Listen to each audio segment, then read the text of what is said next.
Hello. Hello. Very good morning, good afternoon, good evening. Welcome to another live stream with me, 320 Sim Pilot. I hope you're all doing very well.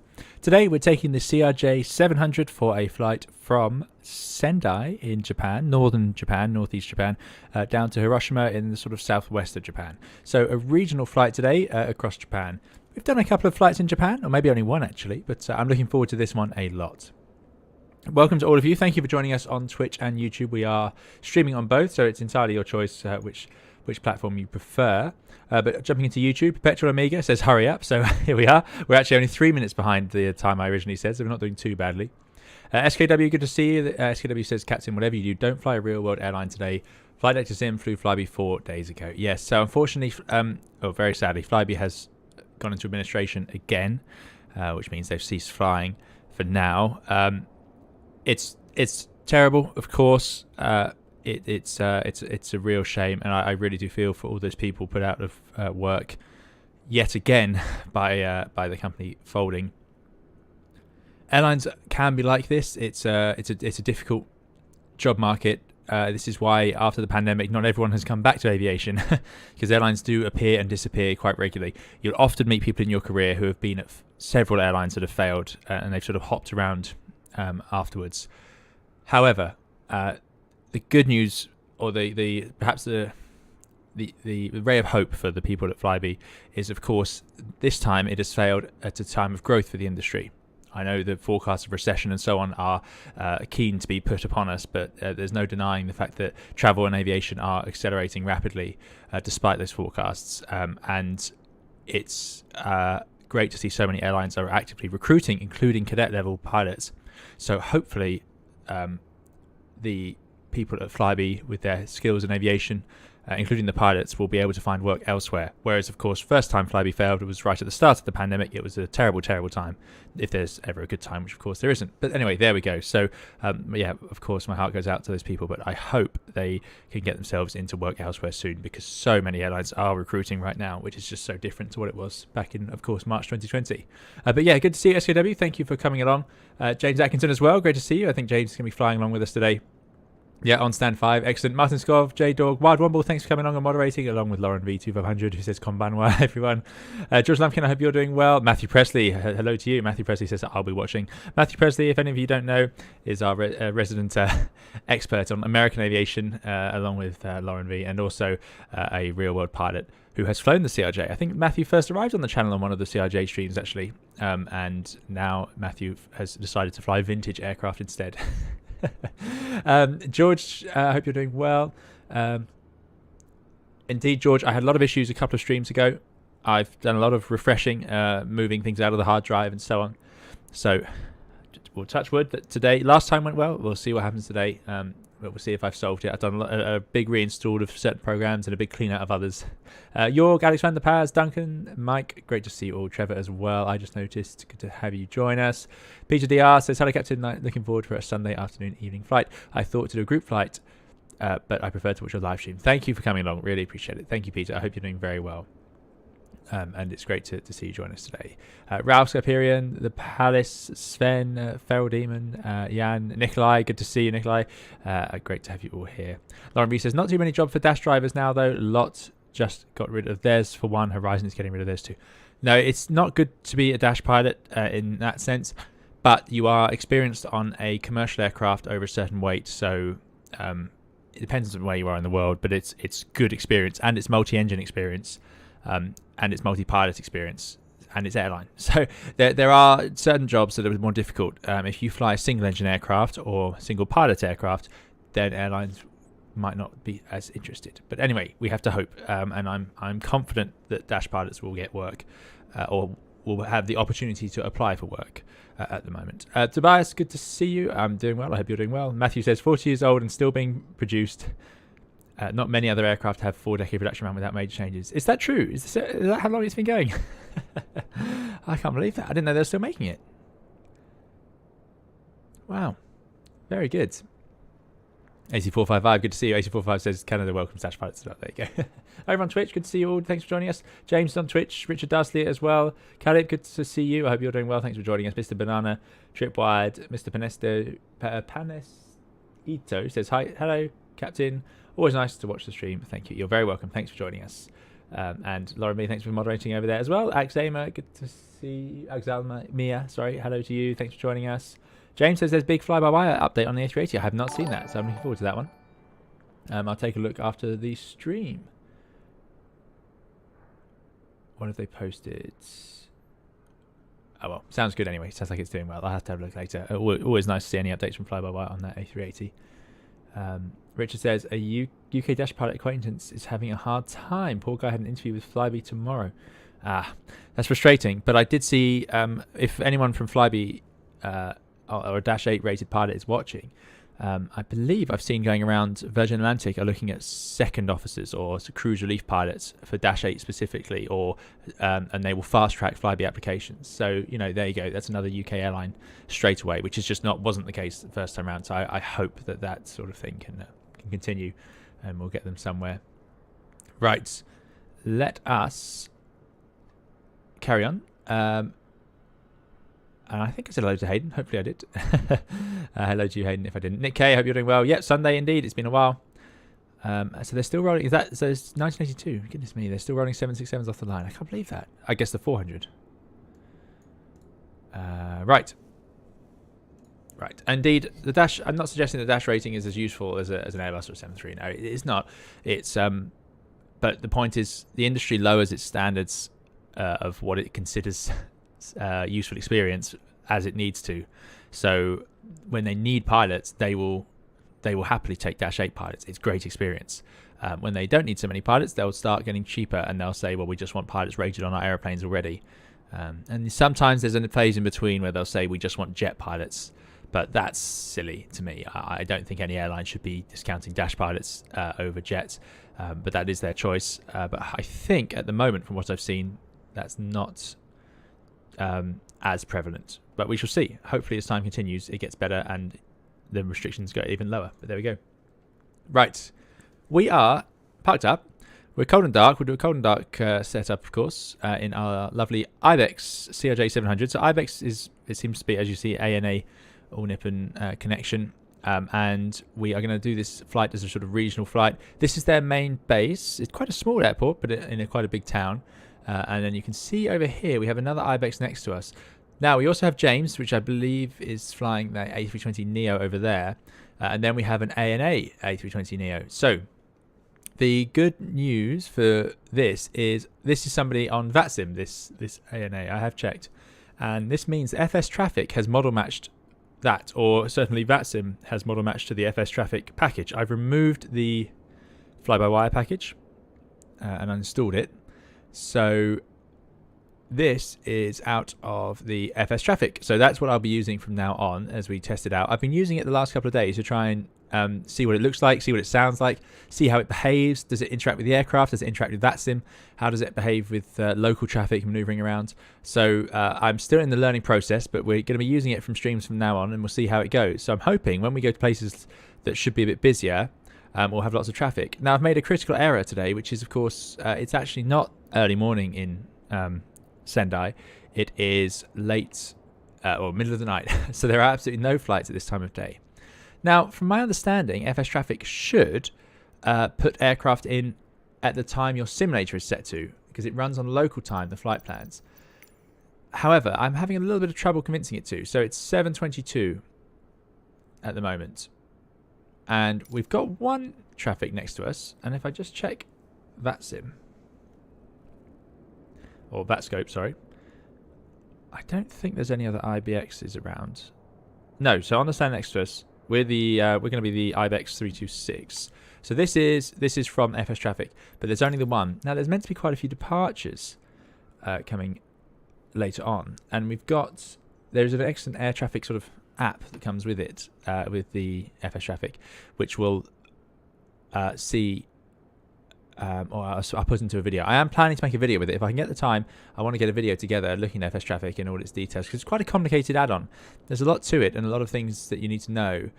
For example, it doesn't always, if you certain add-ons and busy parts of the simulator, you might find it doesn't actually work. Your simulator has too many objects to load. I have had that with the fly-by-wire in Heathrow, for example, but we shall see. So yeah, anyway, so the magic of FS traffic is that in theory these flights will load in at the right local time with the real flight numbers. They'll call up to inbuilt air traffic control, the Sims air traffic control, and they'll head off on their mission. Now when I was setting up for the stream earlier today, it happened to be a very busy time at this airport, and there was loads of airplanes. I was in a queue of about 7 airplanes out at the holding point for the runway. So I was really quite impressed at that. It really looked amazing. I got some great screenshots. I'll put them on the Discord as well of all the traffic around. However, it's supposed to work on, like I say, it's supposed to work on the time in the simulator, as far as I can understand from JustFlight's FAQ.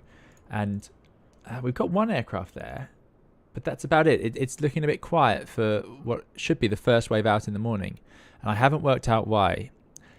It does work in conjunction with VATSIM though, so you can have those aircraft maneuvering around as well as the VATSIM aircraft, as I understand it. And you'll see here we have those two. Ah, there we go. That's a VATSIM aircraft. Someone's joined us there as a Speedbird. But again, good to see the model matching working. Let's hope that they work that one out, because unfortunately we are the smaller aircraft today.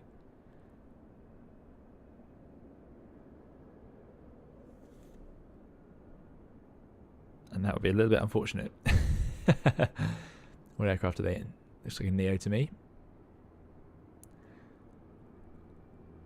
But yeah, anyway, it's nice to see VATSIM models with the real model. Now, I know people have AIG, and I know that there is the one built in. The fly-by-wire team has done a great job on one. But it's just, this is another version of that. This is TTNA. There you go. So, hopefully they realise I don't want to have to move stands. Yeah, that's the Speedbird 1.4. Now, there's a question there. How is FS traffic on the frames, says Kevo? I've not noticed any problems with it. What I found is the simulator is more likely to restrict the number of objects before you have FPS issues. That's my experience so far, but I'm still testing it out on different aircraft. So when I loaded the fly-by-wire, I had no performance issues, but what happened was the simulator wouldn't load up the traffic because I was at Heathrow in a complex aircraft with lots of traffic around in theory. So that's something I have noticed with it. So yeah, that is something to note. Carrot, thanks for the subscription. So I haven't noticed, to me, traffic. I do limit my frame rates a bit though, remember. I have it set to around 30 all the time, if I can. Did you set the custom rules in vPilot? It wants the FS traffic VMR. No, I did not. So in vPilot, I let it scan itself, and it's found 1,372 models, 690 identified. So it seems to do a relatively good job. But no, I have not. I need to find that VMR thing. But yeah, it seems to be working roughly without that so far anyway.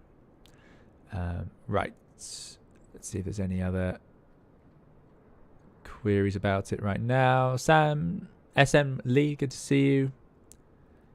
I hope you're doing very well.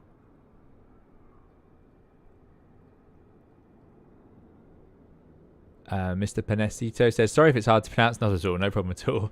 I'm from Mexico. It's a Spanish word meaning little bread. Very good. Panecito. Very nice. Good. Right. So yeah, this is a slight problem we've got here, which is it's early morning. But anyway, I will stop playing with that. But yeah, so like I say, I was hoping we would have a lot of aircraft. And I can actually go into the FS Traffic Manager.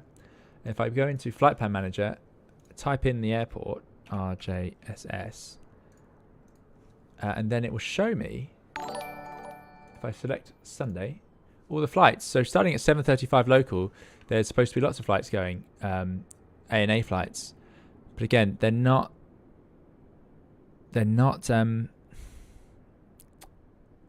too many seem to be showing up. We just got this one next door.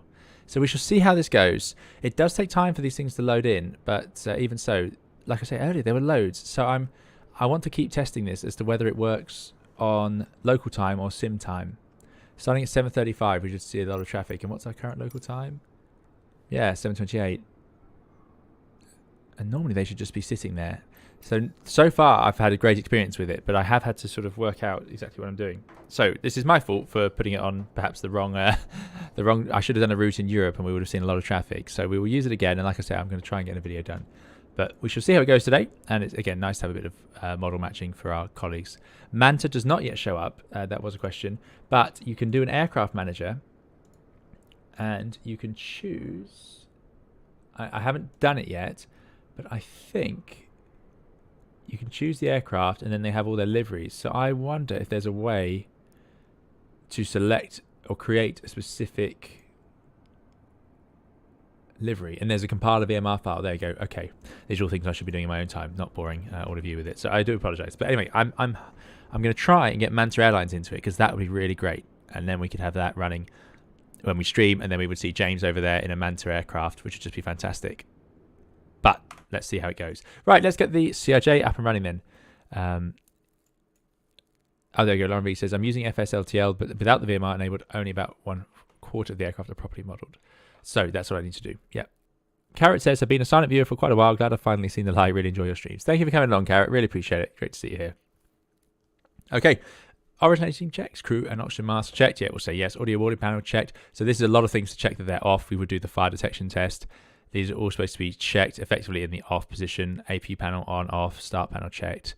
Checked auto on for the hydraulics. We can do that. So hydraulics are, they all go down as far as I'm aware, which is quite a clever design this. I like it, where they're different positions. So auto, on, auto, auto, whereas the on position's above, but you can just put them all in the same place. That's quite an ergonomic piece of thought. I like that.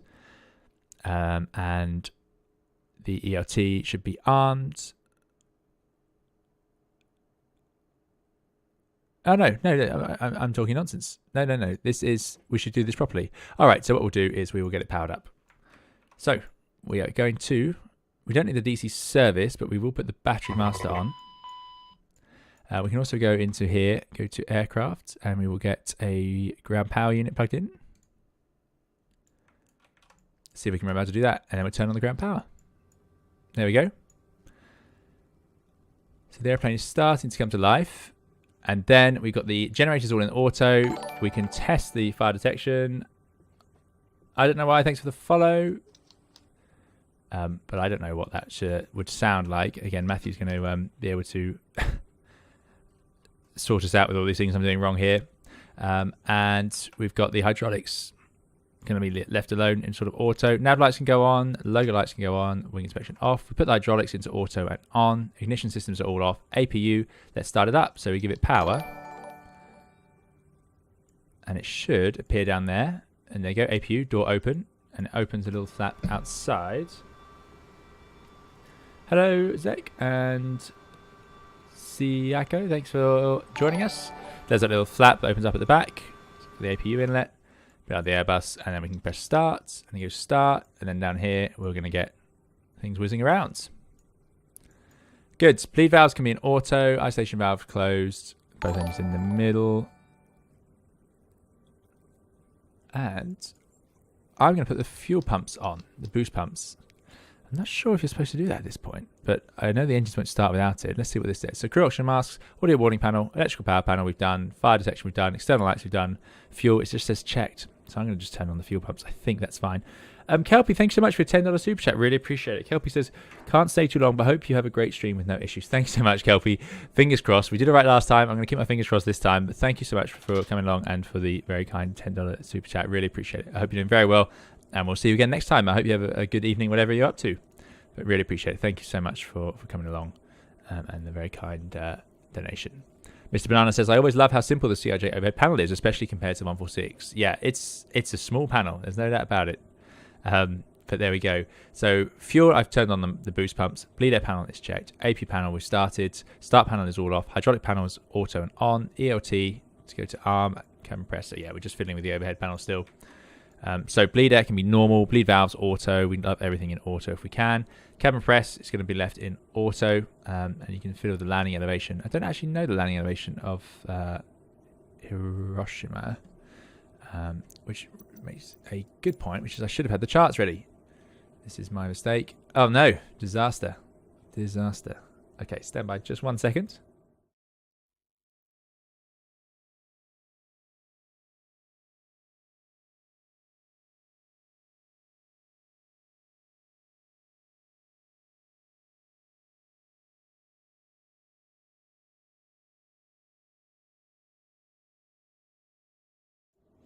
Now this is a bit unfortunate. I don't remember updating this.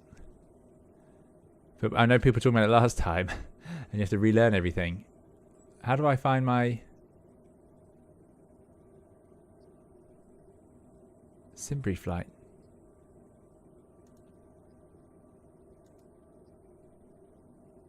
Can't I just load it in?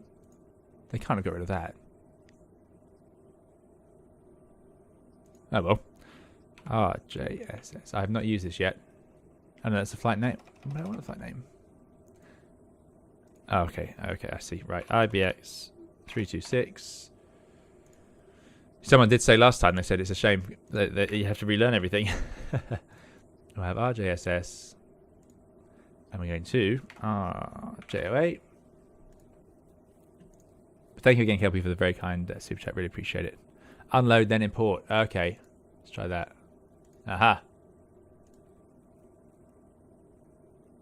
Yes, it does remember. I was right, it wouldn't know my username. There we go. Okay, that's better. Thank you very much. Simulator Android Gaming says my plan was going to Russia. Huh. I think I missed part of the chat there. Hiroshima is 200 feet. Says Perpetual Amiga. Oh no, it's 200 feet lower. No, right, okay. I need to get the charts up for it. That'd be a good thing if they could write it on here. So many airplanes still seem to require this. Only the Airbus has the nice...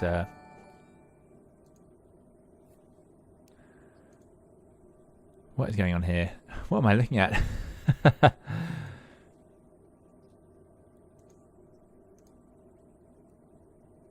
Okay, finally. Airport elevation, 1,100 feet. Pretty high up, so it is something we need to check. No, we'll leave that there. That's the wrong one. I need landing elevation. 120. So I think if I...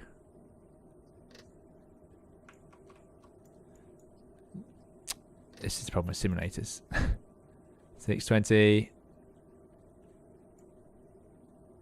840. Got these loads. Pretty high up. Piano landing, good to see you.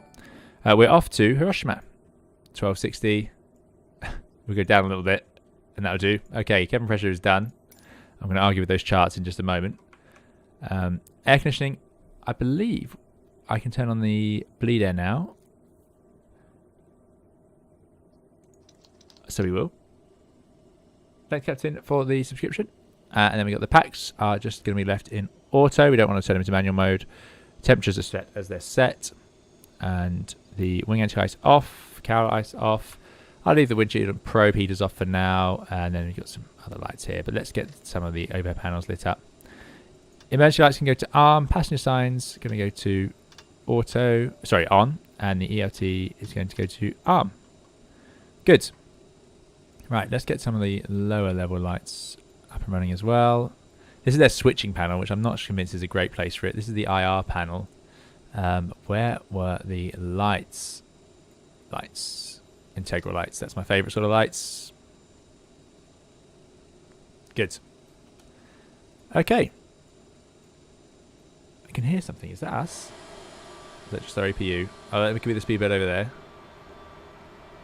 I don't know if our IBEX colleague has started up yet.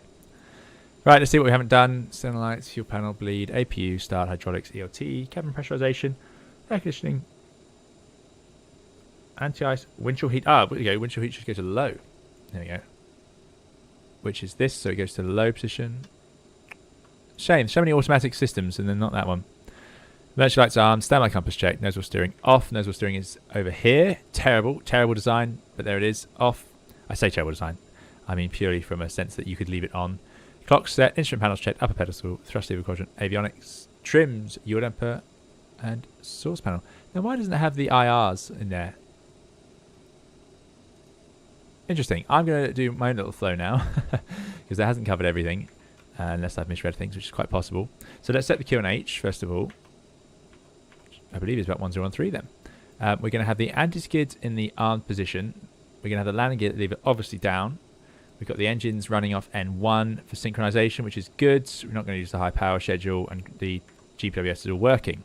We've got the ground lift dumping auto, but the reversers are disarmed for now.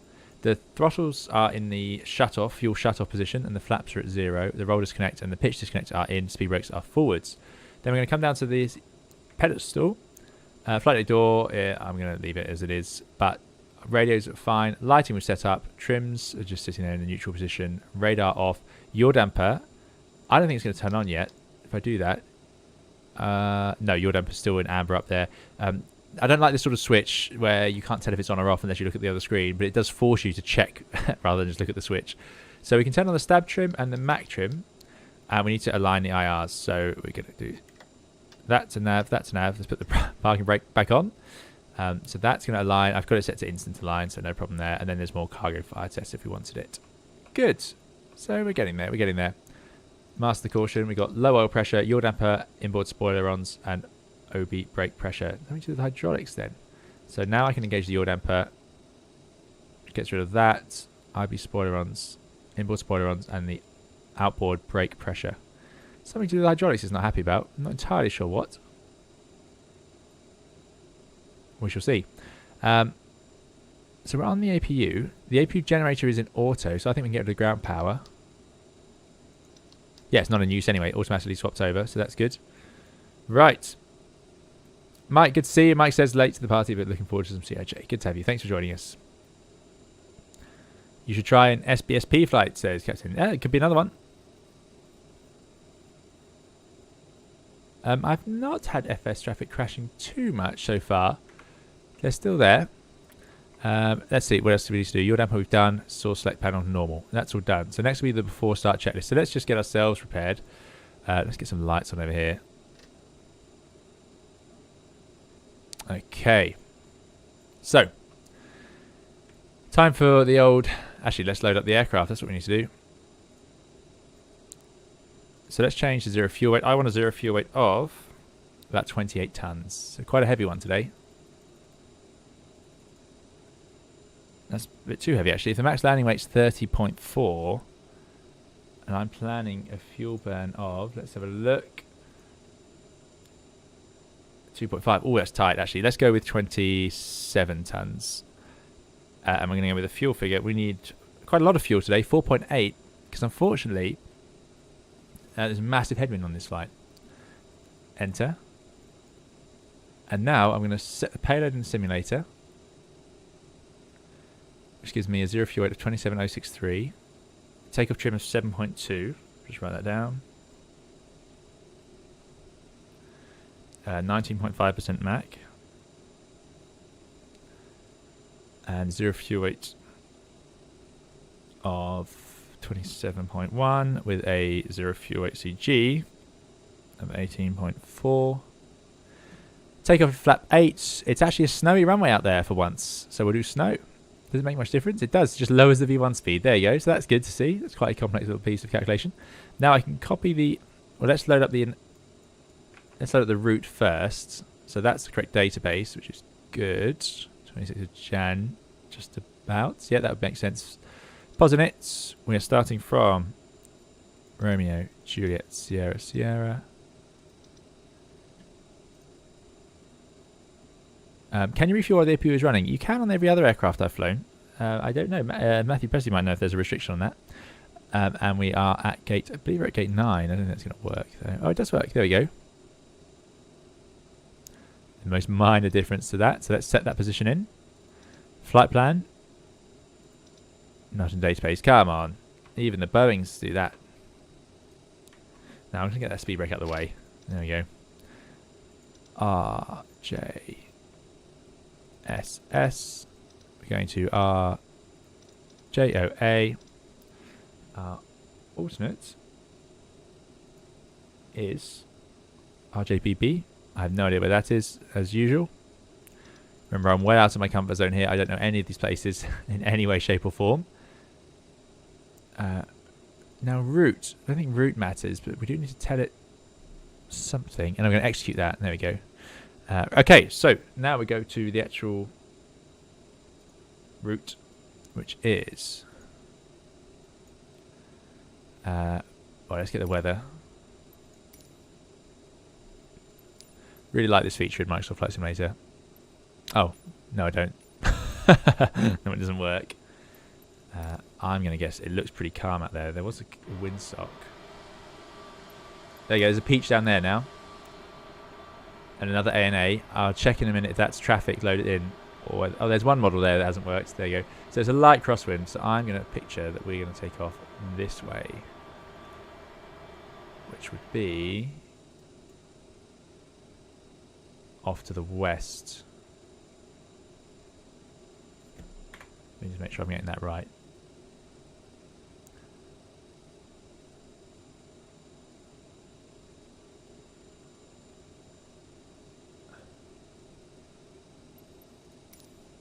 See if I can get an error weather loaded up.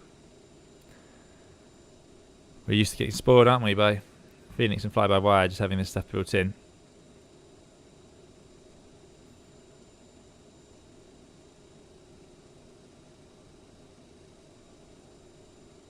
No data available.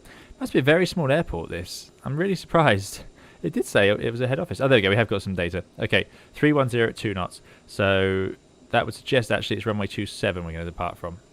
So it'll be a westerly takeoff, which is what I didn't mean to say, but actually did say. Good. So if I put 27 there, execute, and then I go to departures arrival, we're planning to go up by a Steed 4 from runway 27. We bring up the charts.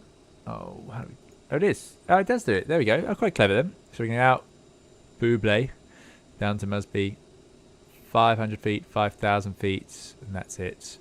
Initial climb, 27, yeah, 5,000 feet is our stop. So we'll execute that, and hopefully we'll see that on there. There it is. And if I zoom in,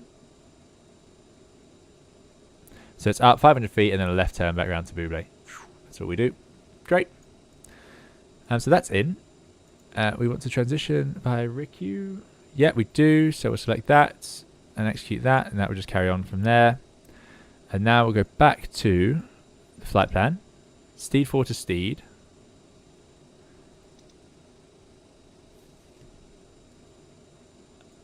Although we already have RICU in there. Okay. Oh, there's a flight number. Let's do that. IBX326. What's going on here? Well, anyway, after Steed, we're taking... After Ricky, we're taking Yankee 882. See if that works. To Gyoda.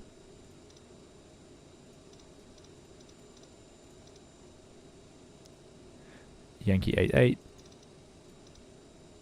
To Sugal.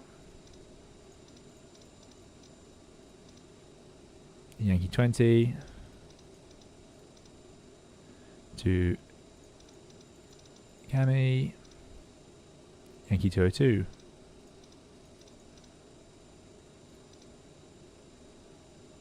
Amuro.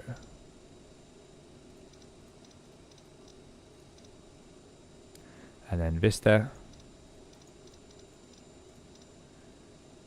And that is going to be our arrival. So there we go. We have a route. Good stuff.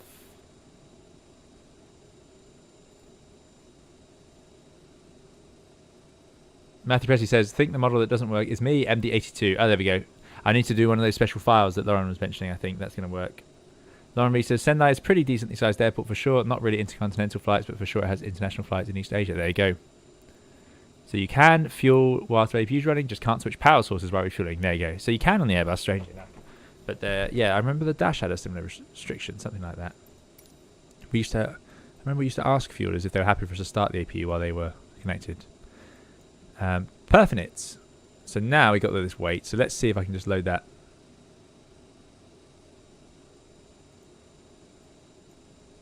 That sent it through.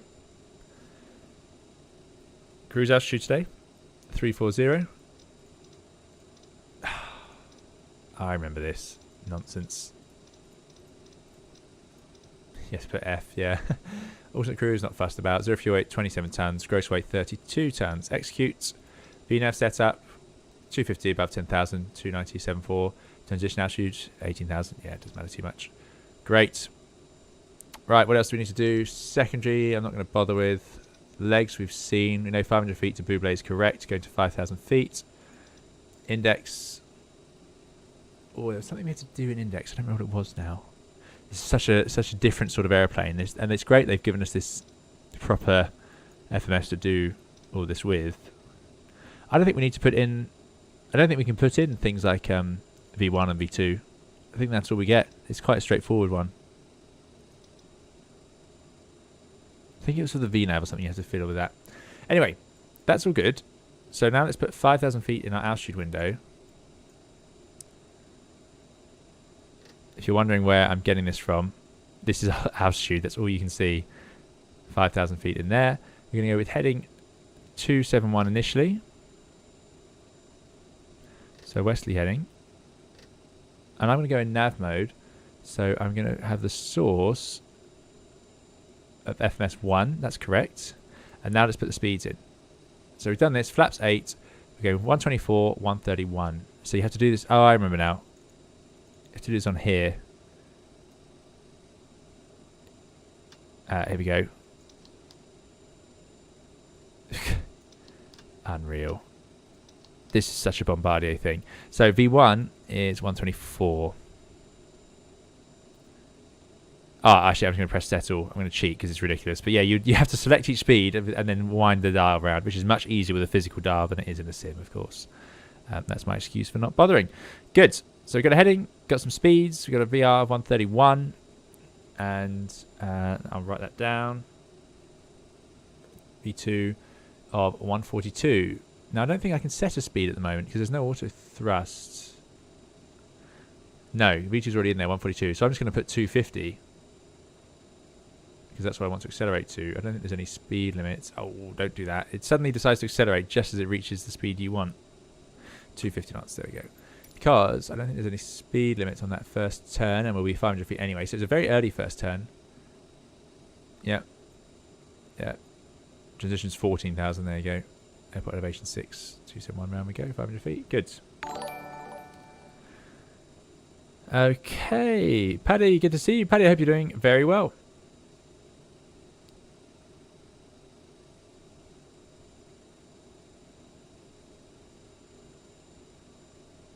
Flight Dispatch says, when at work I was doing a spin, there was a tech issue. Watching the captain on the phone to engineers and pulling lots of circuit breakers was great to see. Things passengers don't see. By spin, I assume Flight Dispatch is talking about a turnaround or a rotation or whatever you want to call it. But yes, it's quite common. The first thing engineering will do on any aircraft, I mean, these are all the circuit breakers. So yeah, they will, of course, just try and tell you to pull a few circuit breakers if it saves having to actually send an engineer out, which will take time and money. And you hope it's just a little software glitch. Sounds alarming, but it would near 99,000 times out of, I don't know, 100,000. It will be you're doing that for minor systems, you know. V speeds are all on the same panel as nozzle steering. Yeah, there you go. Crazy. You just got to do it on here. Yeah. So the dash was similar. You had a little button, and you do it down here, as we've seen on the dash. And yeah, I'm not overwhelmed by that as a system. There we go. Get rid of that yoke. That's good. Right, Matthew, can you help us here? Why have we got inboard spoilerons and outboard brake pressure? Suggest something's wrong with my hydraulics. We can actually look at our hydraulics here. I've got it set to auto and on. I'm assuming that will clear up when we start engines. But if I'm doing something wrong, I'm very happy to hear it. So we've loaded the weights. Oh yeah, fuel. I want to check the fuel. Let's have a look and see we have actually got the right amount of fuel. 2.4 gives a total of 4.8, which is what we wanted. I wanted 4.7, so that's good. That's good. Okay. So I think we're pretty much ready to go. Let's try and get our heads right for this pushback. I think we just push straight back. Oh yeah, and what I wanted to check before we go, as we're looking at FS traffic today, bear with me, I do apologise. Hopefully no one has anything better to do on a Sunday afternoon than watch me mess around with the simulator. Oh, actually, I think those are... Yeah, okay, that's Peach out at the end. Then A&A, A&A, and then a Manta. So yeah, those are all VATSIM traffic. And then this Ibex next to us is FS traffic. So haven't quite mastered getting... Like I say, earlier, loads of traffic loaded in. And there's a speedbird. Okay. Fine. What am I doing? Let's get this camera in the right place. Yeah, so it's interesting because, of course, we're not always going to be flying, nor will you at home, we're not all going to be flying at the right time of day to see traffic. So I want to be able to see it in the sim at any time, you know, as long as I set the time right for the local time. So let's see if I can get that to work properly. No pressure in the 1 and 2 systems. Demand pumps only activate when flaps are out. Will go away after SAR. Thanks, Matthew. There you go. That's good knowledge. Well remembered. Move your spoiler handle down to what... Yeah, thank you. That needs to go back up there. Good. So, we've loaded. Let's get rid of the GPU. Chocks are in place. I should have had this open, actually. I think you can... I don't know if there's noises now. You can do so much here. We'll get to the GPU. Yeah, that's what we should have had. I totally forgot about that. GPU driving away.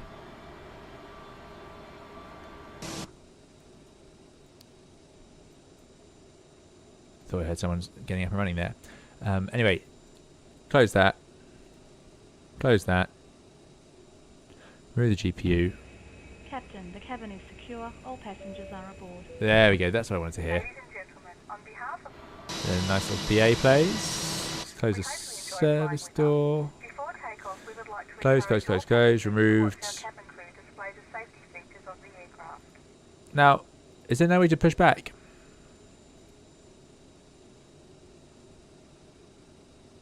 Don't think there is. Totally forgot. Anyway, passenger signs are on. Landing elevation is set. Altimeters, we've got QNH 1013 showing just above sea level, about 8 feet. That's correct. FMS checked, set. IRS are in line and in nav. Radio navigator set. Take a briefing complete. What we haven't done, actually, is look at these. So this has automatically loaded these in, which I really like, actually. This is very good. So we're going to do a very short taxi over to 27. That's what we're going to do. And prestigious. How's it flying? We haven't got it in there yet, but soon enough, soon enough. Good. Next is clear to start. Check that those are definitely cut off, which they are. And we've got the APU available and the fuel pumps on. Good. So device is off. APU is on. Electrics checked. Takeoff data set. Doors closed. Locked. Beacon on.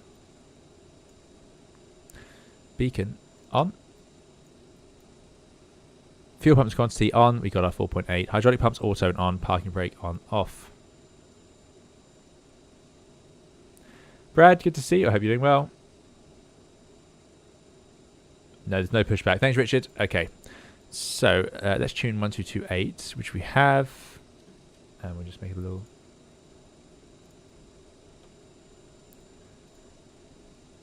Sendai traffic. Ibex 326. Starting up. Pushing back, stand 9. For runway 27. Okay, let's start up the engines. So... Device is off. APU is on. Electric check. Take off the... I've done all that. Next is after start. Okay, good. So starting engines, quite straightforward in this one. We choose the engine we want. So let's start the right engine. And we press start. Market start for taxi to runway 27, stand 5, behind IBX. There we go. Excellent. Manta colleague coming with us. Thanks, Gobar, for the follow. So I'm going to wait for N2 to accelerate. I don't remember the number. This is not a tutorial. Something sensible, so we know the engine's turning. Go to the M1 turning. And now I'm going to click the lever and put the engine or the throttle forwards to the idle position. That will then introduce a fuel flow. The engine accelerates. Takes a while for the ITT to show up, though. That does concern me a little bit. Could be a shift P time, yeah. Sendai traffic, America 411, taxi runway 27 from gate 12. Awesome. There's American out there as well. And there's the ITT going up.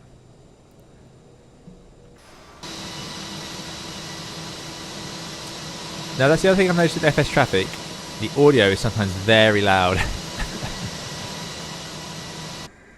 and gentlemen, please pay attention. I'm going to do shift P. Safety features and procedures of the aircraft in case of an emergency. During an emergency, please remain in your Let's get rid of the seats with chocks. your seatbelts fastened and your seats in the upright position. In case of a drop in cabin pressure, breathing masks will There we go. from the ceiling and should be That's up placed and running. over your head. Start engine number If 1. there is smoke in the cabin during the evacuation of the aircraft, the walkway emergency lights will display to the I don't know that as a safety demo. They don't normally say that. I'm sure they not extreme emergency landing. Goodness me. I think I'll be getting off at this point. Right. Yeah, they don't normally talk directly about smoke in the cabin or extreme emergencies. You might just say if needed or if it's dark. Not if there's smoke in the cabin.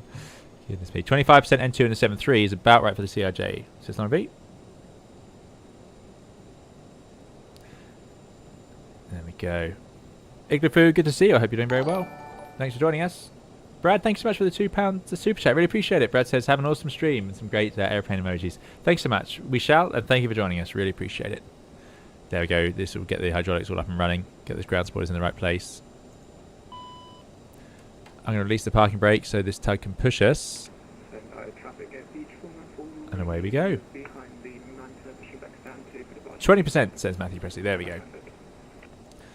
So, engine up and running. All those messages are gone. Exactly as Matthew promised. Let's put this back to primary. No. Stat. There we go. So that's all set up as we want. No smoking seatbelts. APU, ISO, reset fan. Oh, yes. 351 pushing back from stand 3. Reset fan goes on. Is everyone coming with us today? I think we've got a good traffic load today. This is great.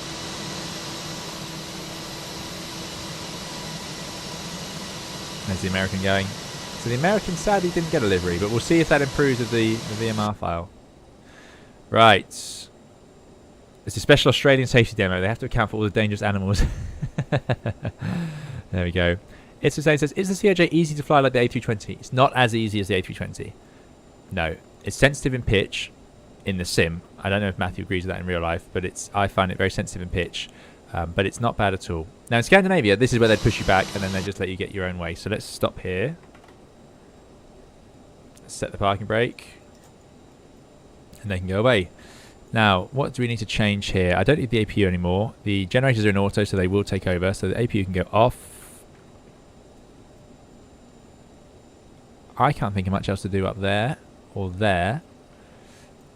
We can set our flaps. We agreed we want flaps 8 for takeoff today. And I think I need to arm... The thrust reversers get armed during the taxi out, don't they? So I think that's pretty much it. Checklists. After start. Generators are in auto. Electric's checked. So I suppose we should go and have a look at the electric page. And just check the generators are taking the load. They are indeed. AP gen is off. There goes our tug. Bleed valves are in auto. Packs are on. APU's off. Anti-ice off. Nozzle steering. That's the big one. We need to turn on the nozzle steering. And what I will do is probably put the probes on. Seeing as it's icy out there.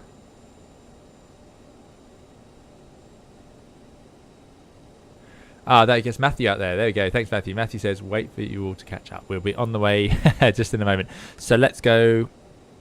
Windshield low or high. Hasn't told us. Let's see if the taxi changes that.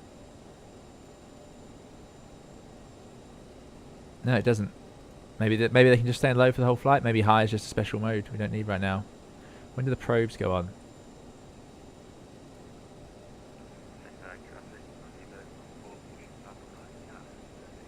Yeah, I'm going to forget it. So I'm going to put the probe heat on now. And I'll leave the windshield in low. I think that'll be absolutely fine. Good. Sendai traffic, IBEX 326, taxiing runway 27. So we'll take the taxi lights on. Release the parking brake. Get a bit of power going. And around we go.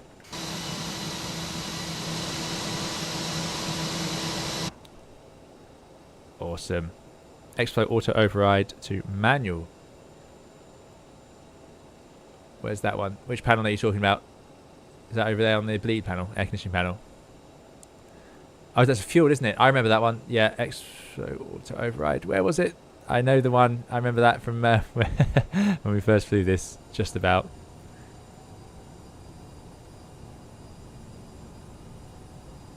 Ah, there you go. Lauren V posted a flight model fix on the Discord the other day, made by real CRJ and the Airbus pilots. There we go.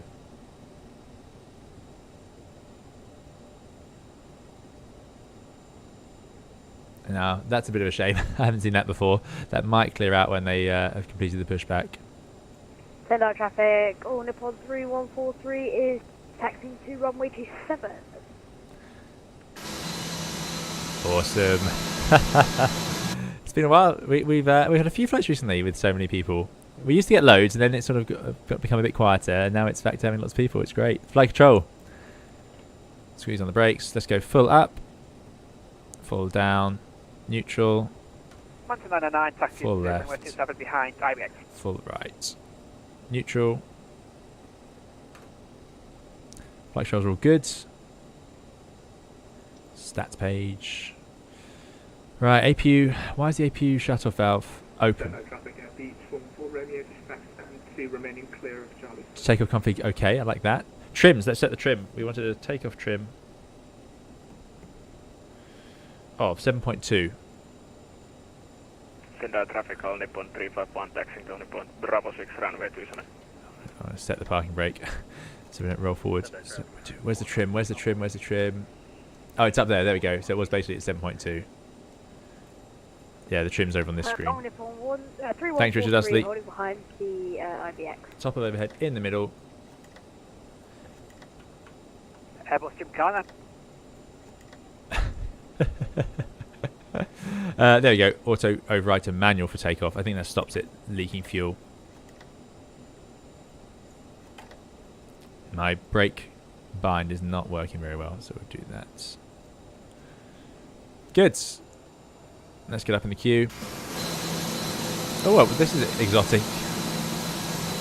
And there's the Speedbird. I think this is the Manta, so it would be so good if we get the Manta working. We'll whip behind the NA. And the Peach. After APU shut down, says Trans, don't forget to hit APU power fuel switch to close the APU door. Aha, thank you very much. So that's what I need to do. You need to re-hit that. That will then close the valve with it. Yeah, and then it really powers it. Yeah, crazy system. But there we go. Just remind you how good the Airbus is, eh? So, taxi is slats flaps. We have 8, which is what we wanted. Flight controls are checked. Trims are green and checked. Thrust reversers. So now we need to arm them. Again, absolutely crazy. You have to do that. There we go. Flight instruments checked. Brake temperature checked. Before takeoff, fuel crossflow. Oh no, before takeoff, lights and strobes coming on. Let's do that now as our colleague's going. So put the lights on, strobe on. Fuel crossflow manual. Flight attendant advised. Transponder TCAS. Ah, yes. Send traffic all Nippon 1 Juliet Lima, taxi runway 27. Why can't I turn that on? Okay, we'll do that in the air. There's so many of us here, so we'll say that's done. Radar train display set, CAS checked, which is the centralized alerting system over here. Nothing too shocking there. Takeoff config still okay. Next is the climb checklist. So we're going to take off all manually. We're going to set 85.6% with by setting this to Toga, not max power, and it should automatically do it for us. And because it has detents like the Airbus. Traffic Peach 44 Romeo behind the order. There's the Air Peach. Awesome. This is great. Thank you for flying along. Becoming a group flight. Matthew's already on the way. Good. So we'll take off. We're going to rotate to like 15 degrees-ish. And then we are going to accelerate at 1,000 feet above, which is going to be 1,100 feet. By lowering the nose, I'm going to engage flight directors, speed 250, and retract the flaps. It happens very quickly. Speed for departure. Sendai traffic, IBEX 326, lining up, taking off, runway 27 behind the All Nippon on the runway. Right, clear approach, lights are all on, let's go. Isn't there a knob to turn the transponder on, says George? George, I hope so.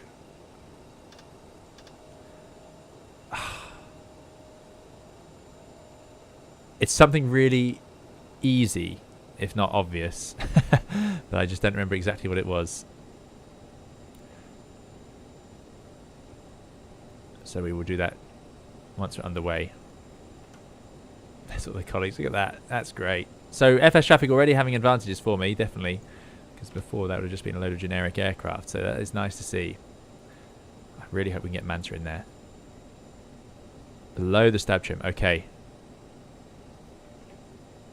Let our colleague climb out just a little bit. Below the stab trim.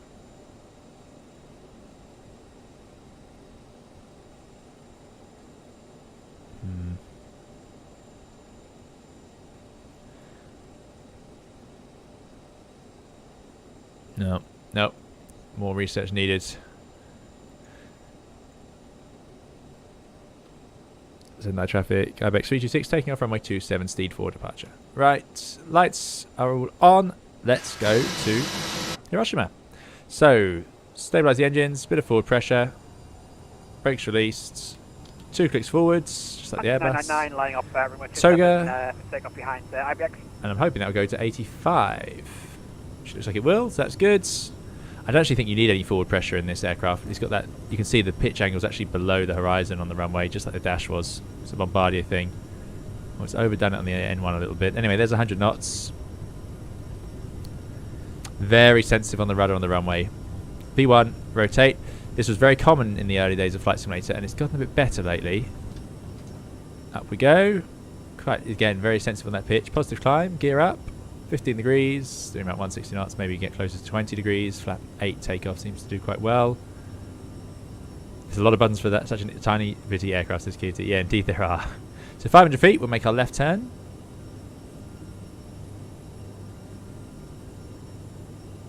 So sensitive on pitch, really quite remarkable.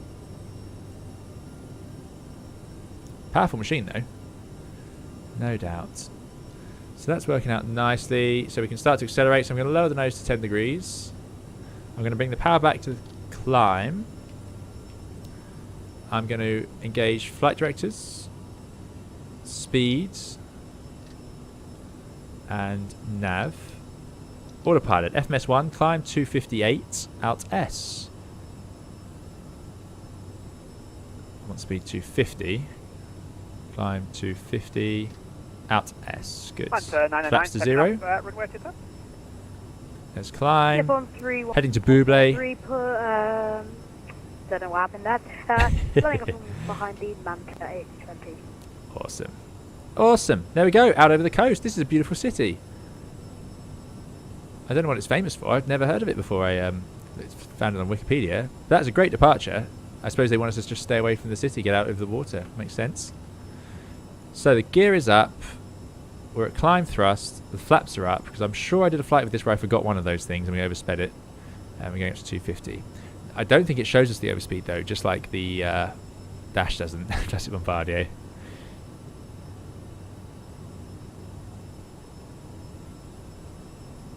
Soon to reach 4,000.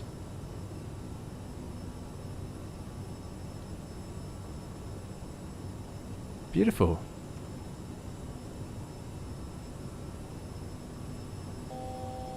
Turn transponder on, knob above stab trim, says George. Okay. There's our level off. 5,000, out S capture. I don't know why it says S, but there we go. So we're going to cruise at 34,000. I don't want to be overtaken by anyone out of sheer principle. So we're going to go straight up to 34. So I'm just going to wind it up. Then I'm going to engage speed mode again. Back to 250. Because, of course, oh, that's what happens. We're accelerating in the level off, of course, because I didn't bring the throttles back. And it's entirely our job to. No manual thrust. Oh, please stop jumping. 34,000. We can go to standards, which we already are, but I think we can press a button. Push. Oh, it just sets it to 1013. Again, like the dash, simple version. FJ, thanks for the follow. Dan as well, thanks for the subscription. It has the barber pole up at 335, says Matthew. So it won't show us the barber's pole for the flaps, will it? On Nippon 3143, taking off runway 27. There's All Nippon joining us. Push sync. And on Derby for departure. Why won't it sync? I can't get the heading bug to sync. I want it to sync, but it's not clicking. Oh well. I'm sure 999 passing you flight can level push 30, maintaining 260. right click first. IMX. Aha, thank you very much. So it's 2 button clicks now. Seems a shame. Why have they done that? The 900 shows the barber's pole at least, says Richard. Okay. There is... yeah, I do have the 900 and the 1000 now. I didn't realise I had them, so I need to get those into the air. But this is a 700. This is one of our most accurate flights ever. Anyway, I know we don't need to have the thrust reversers armed anymore. Let's go into the climb checklist. So fuel crossflow, that goes back to auto. That just reeks of a system that perhaps hasn't worked quite as intended. If it has an auto mode that you have to turn off. Anyway, fuel crossflow, please, and APU set. Thrust reversers off. CAS checked. Anything on the CAS? No smoking seatbelts. There we go. We'll wait to 10,000 feet. Oh no, 10,000 feet we're done. So we can get rid of the seatbelts. Yeah, I'm not sure what the auto mode does. Maybe it's totally fine, and maybe that's how it's always intended. But yeah, feels like maybe something happened, which is so common on these are complicated machines. And I know this is a smaller aircraft, but it's got all the same parts as a jumbo jet. You know, maybe it's not ETOPS and so on, but Alt S, adjust little thrust, stupid, says Matthew. There you go, very good.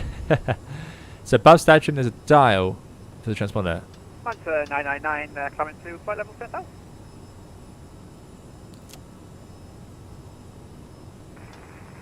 That's the backup radio. I'm not seeing it. I've got it selected to 1. Oh, maybe that was it. So we're out climbing our colleague above us.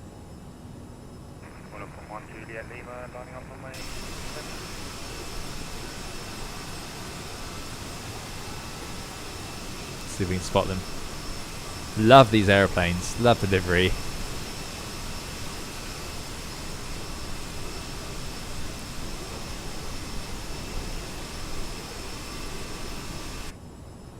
Where are they? Where are they? Where are they?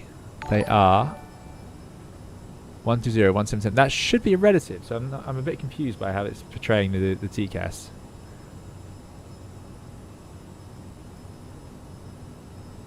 Unless it's suggesting they're at 12,000 feet, in which case they're below us and climbing.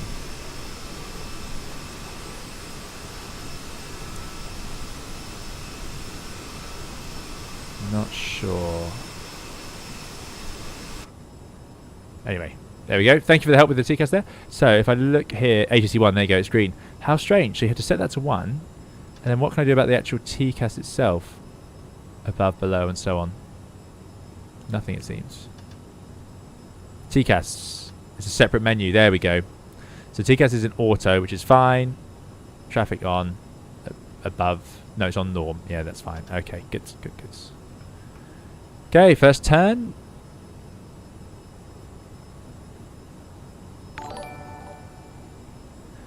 Time to accelerate, really. That's probably why we've outclimbed our colleague. 999, flight level 1010, climbing to flight level 360. If I go to the VNAV page, target speed 290, converting to 7.4. So I'm going to set 290 on the speed. And then there is a way to convert it. I don't remember what it is, though. Do we do half bank at some point around now? Matthew says, the auto crossflow inhibit has to do with an FAA regulation that each engine has to have its own fuel source at takeoff. There you go. So actually it was designed perfectly well as a regulation. Very good knowledge.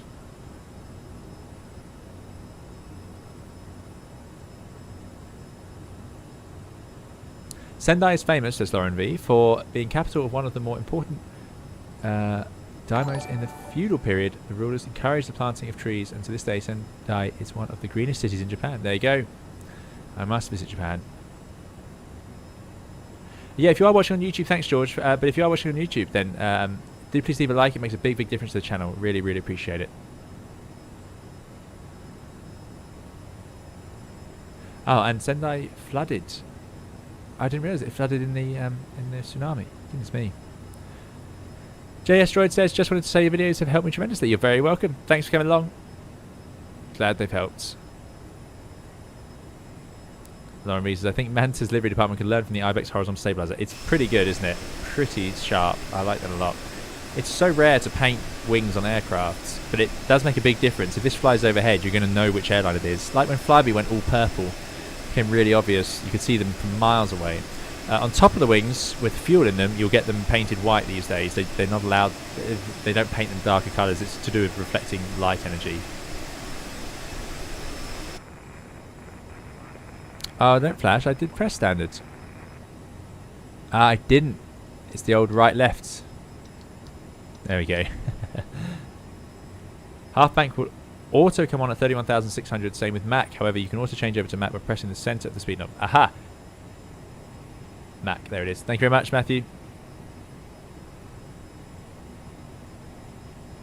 James says, got a visual on you all the way. Oh, so James can see us.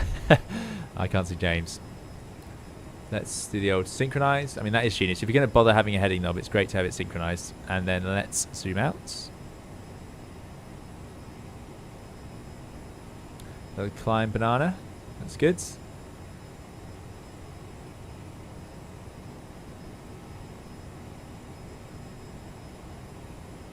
Very good. Very good.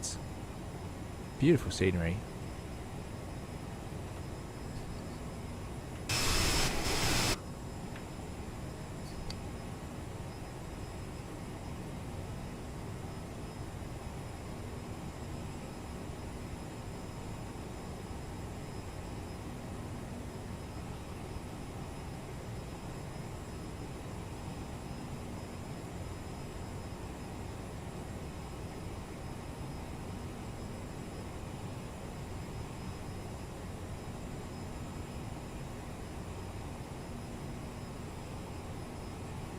Polycom 3143 comes to Alabama 40.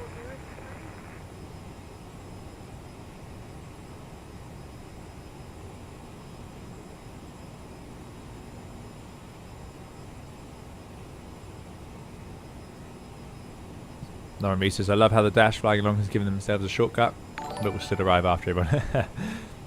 They won't do too badly on an hour and a half, but if it was about an hour, the Dash would be just fine, but I think you're right, they will be a bit behind. I'm going to do a direct as well. Let's go to Tepex, because it's a long flight with that headwind. Tepex. Execute. Nav. I think, somewhere. It's going to tell me where. Where's the current 2 point? Is it just the one that's in magenta? Thanks, Miller, for the follow. Hope you're doing well.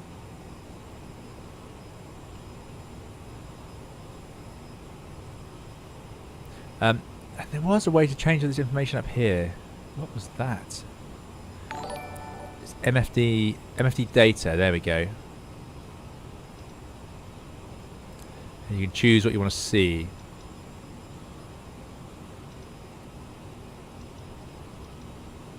Airports and nav aids and whatnot. Oh, I've lost my airports now. That's disappointing. There they are. I'm being too quick. And there's definitely a VNav or something like that.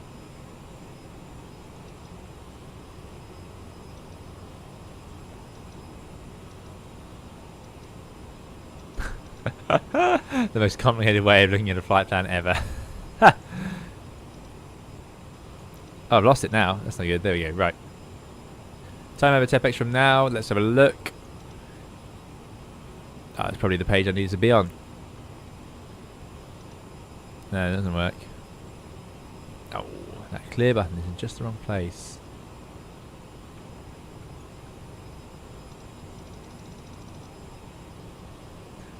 So I suppose I have to go back to MFD data. So Tepex at 2340. Top of climb at 2334. What's the current time? Where's my clock? So it's 23:22. So we're going to be at Tepex in 18 minutes, Matthew. 18 minutes, we should be over Tepex. There's the Barber's Pole coming down. We're doing Mach decimal 72, 73 in the climb. It's a fast aeroplane, this. MFD, menu bottom, you can choose on or VNav.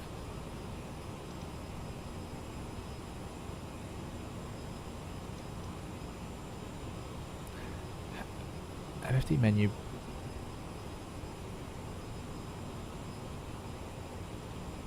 Previous page.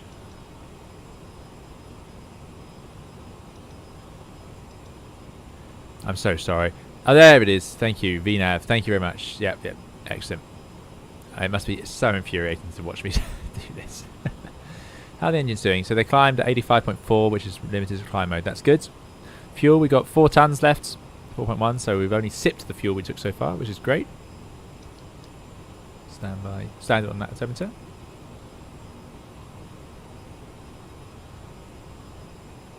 So direct int should give you a descent rate 2, said Richard. Yes, I do remember that part now.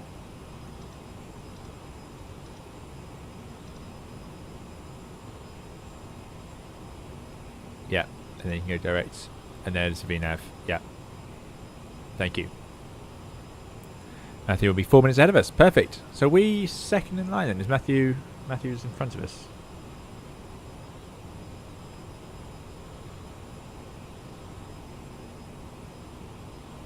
Let's have a look. That's a pretty slow getaway, considering we're at such a small airport with no air traffic.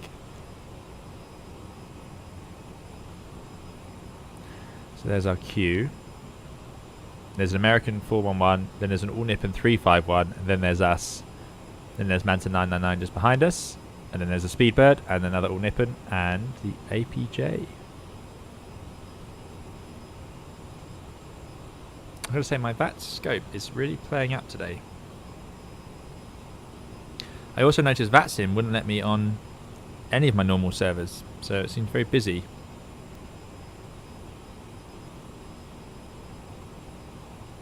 What's the APJ flying?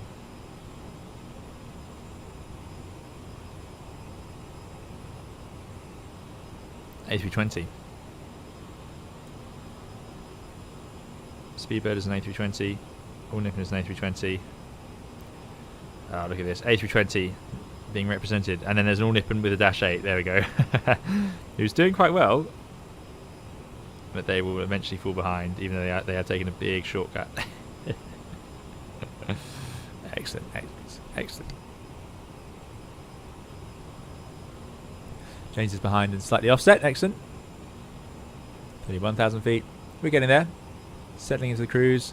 Wind vector, yeah, there it is. 88 knots. Ugh. Such a sleek airplane, this. I'm looking forward to trying out the 900 or the 1000. Gatwick just rammed to somebody. Oh, is there some event on then? We missed out. Sunday evening stream. Remember how we used to stream on? I did a lot of Sunday streams, and we used to regularly Gatwick it being effectively the head office of Manta. We've had many slow getaways from Gatwick because sort of 5 or 6 of us showing up to try and go down to Palma or something, and along with probably 3 or 4 people doing it anyway. Landing lights, good point. Get rid of all of those, thank you.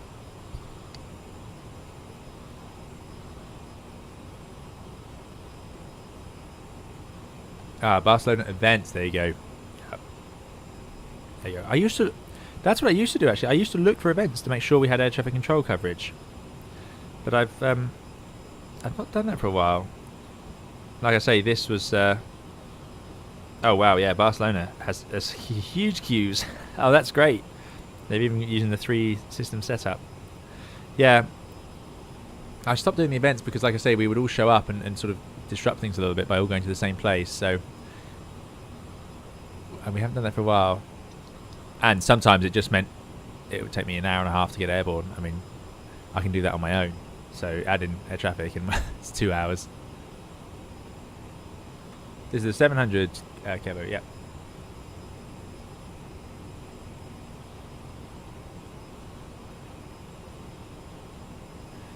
Xander says, hi, I think you might have answered this question before, but do you think the fuel consumption in the Phoenix A320 is a bit off? It is a bit off. It's a bit low.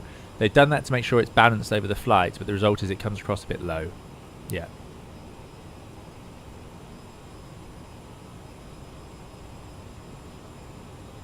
Seb says, feel like it wouldn't be a real A320 pilot stream without a brutal headwind en route. I know. I'm really quite surprised how many times I've managed to do this, where we always end up with the strong headwinds. Every time. And then we take shortcuts to try and sort of recover it.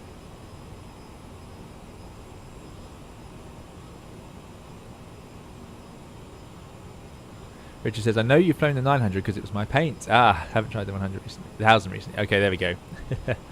So we have flown the 900. Shows how long since it's been in the CRJ. I remember now. Kevo says, I like the 9, but that fisheye lens in spot plane view is rough. Yeah, I have a real issue with the spot plane default location. Why is my aeroplane down here? I want it here. And then so you're trying to turn around and it does this, and you can't zoom in. If you zoom in at all, it's gone. I want from this angle to be looking. I want the middle of the airplane up here, and then the cockpit would be here. It'd look great. You have to use the drone to get any nice angles.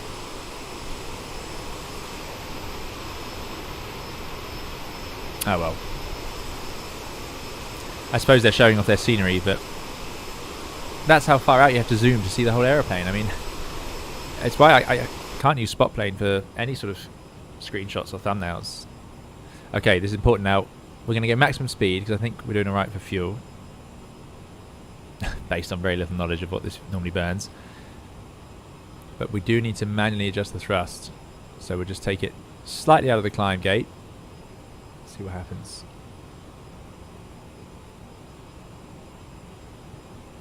Mike says, I missed the Wednesday event in Gatwick, but trying to talk to the London Centre was brutal with all the traffic. Yeah, it's going to be busy. He says, maybe we fly eastbound next time. Yeah, is it that simple? Am I just always going the wrong way? I mean, to be fair, yeah, that is exactly just the westerly winds. Oh well.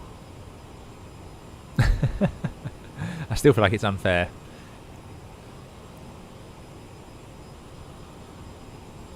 Richard says, yeah, I've been leaving it max cruise for the current weather. Yeah, I'm going to try and go pretty fast here. Matthew says, paid by the minute. Just need to make sure the last leg of the trip is eastbound. Yeah.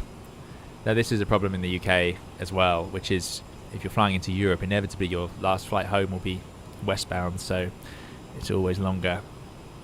Always. And it's yeah. It can be a little bit tiring after a long day to sit there with a wind like this. As promised by Matthew, there's half bank, so it did automatically engage, and we are flying at Mach, or we have a speed bug of a Mach number. I suppose it doesn't actually matter, because of course we've got to fly manually ourselves anyway.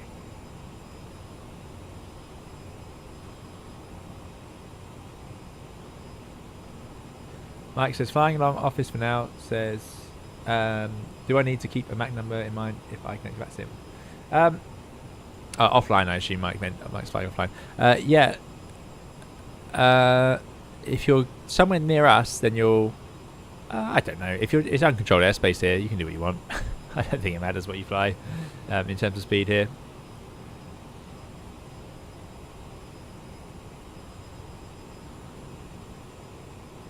Giuseppe's Gaming, good to see you. Giuseppe says, nothing like hot pink and purple in delivery. Exactly. I couldn't resist this. I had no idea it was a Japanese airline when I saw the livery. It was just available, I think, in... I think it was a Flight Sim TO.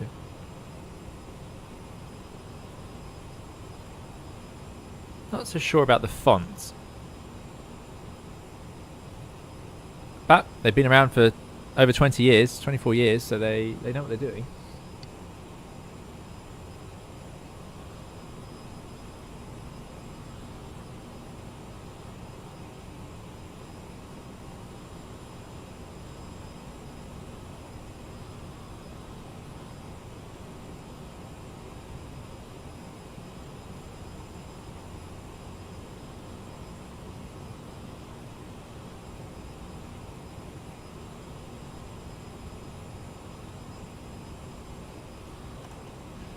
Beautiful views, beautiful.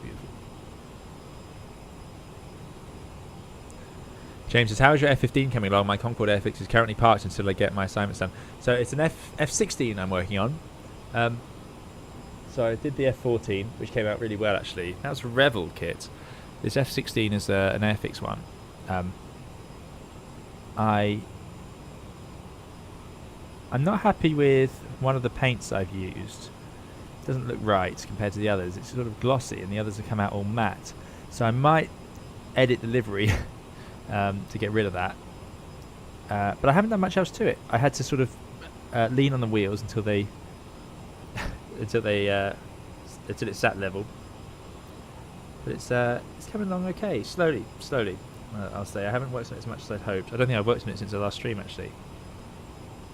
I did today watch a YouTube video of a model painter, and it was unreal. It was like a guide to painting models, and incredible. Like the skill and talent and patience and dedication that the YouTuber showed. I think the channel was In a Nerd or something like that. But yeah, very good. I mean, nothing I'm going to achieve. But I have to be careful watching those, because if I watch too many, then I'll decide not to even do mine, because I won't be able to do it justice. And as I know, with any of the airfix kits or making a model airplane, it's easy to get into that trap of trying to do something, thinking, oh, it's not good enough, and then not wanting to carry on with it. But actually, when you if you just keep going and then you finish it, even if you didn't manage everything, it's super satisfying anyway. So I must get back on it with that. Cockpit came out quite well.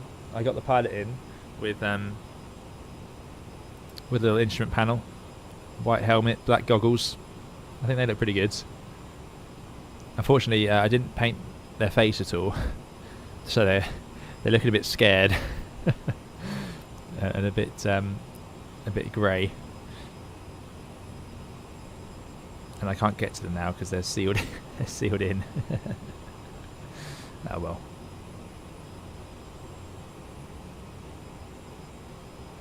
It's good fun. Good fun. It's the missiles. The only problem with making military fighter jets is the missiles. They are a nightmare. I was given for Christmas another airfix. It's a Revell one, and I find the Revels that I've had have been better cut. Whereas the FX F-16 I've got, 172, has lots of little bits of plastic around it, and I'm sure a dedicated modeler would sort that out, no problem, and not care. But unfortunately, I'm not good enough, and just glued it all together. So there's lots of bits of plastic floating around. Anyway.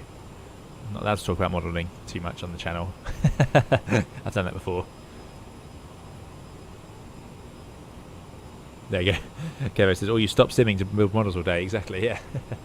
Paddy says, absolutely, I can't watch model painting videos anymore because it just destroys my enthusiasm knowing I can't do as well. Yeah, that's it.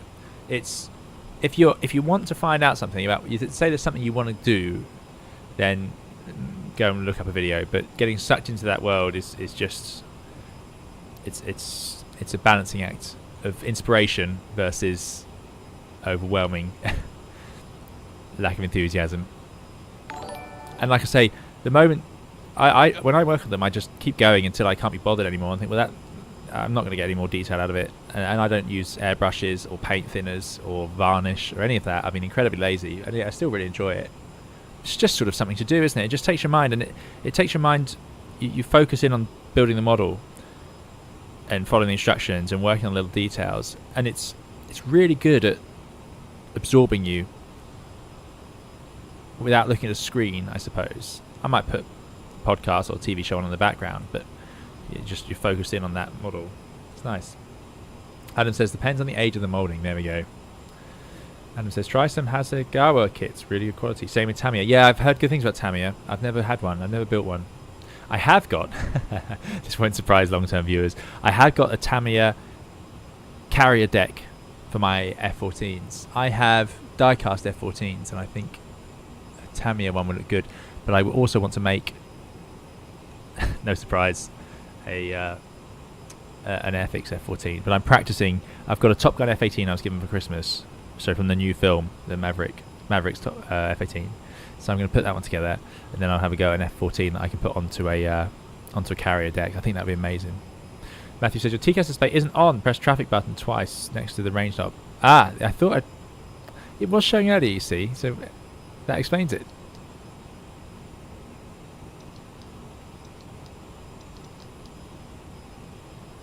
Nope. I turned it off by accident. It's in green. TCAS Auto ABS. Auto. Ah, relative. There we go. Altitude was in absolute, so it was correct. It was just not what I'm used to seeing. So what it was showing was the absolute altitude of those aircraft, but relative is what I'm used to seeing. I've never seen an aircraft with the option to choose, actually. So that's why they were showing us 12 and so on, and I was getting confused because I'm used to seeing it 1 or 2 above or below. So there we go. I have relative, thank you. But yeah, not displaying, sadly. You can try putting it above. James says, I can see you just passing Tepex. Yep, that's us.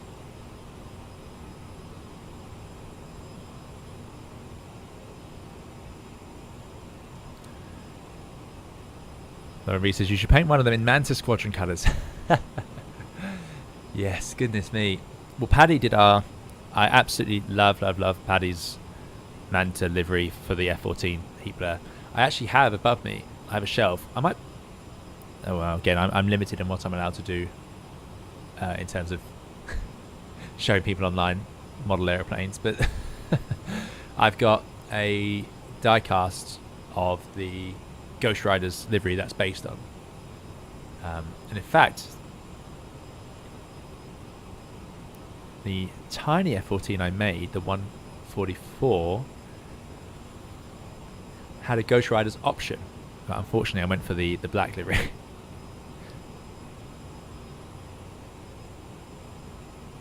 Traffic may only show at a closer zoom as we go. Yeah. No, I don't know what's happened. It did work for a minute. Yeah, there's little dashes on. I think it should be on. Set to below. Traffic on. And there's a test. Paddy should do an F-18 too. Yeah, yes, an F-18 in Microsoft Flight Simulator. Yeah, we haven't played that in a long time. Cornelius says check out Plasma on YouTube. It's got amazing detail model aircraft. Yeah, there's several so good. Christina says I painted a Rebel BA A380. Took me 6 months and was one of the most stressful things ever. Yes, depends how much you want to go for it. Sometimes I just say I'm going to enjoy this. Oh, look at that 100 knot headwind now. Unreal.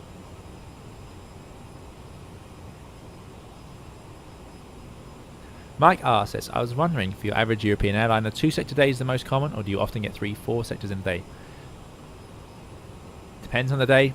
If you're doing short flights, you'll get 4. If you're doing longer ones, so like if you're in the UK and you're going to Greece or southern Spain, you'll probably do 2. If you're going further afield, you'll probably if you're closer in, like I said, if you're going from London to Amsterdam, then you'll probably end up doing 4. That's typical, but it will depend on the airline. If you're just doing regional, if you just flew for Flybe, high chance you were doing 4 a day.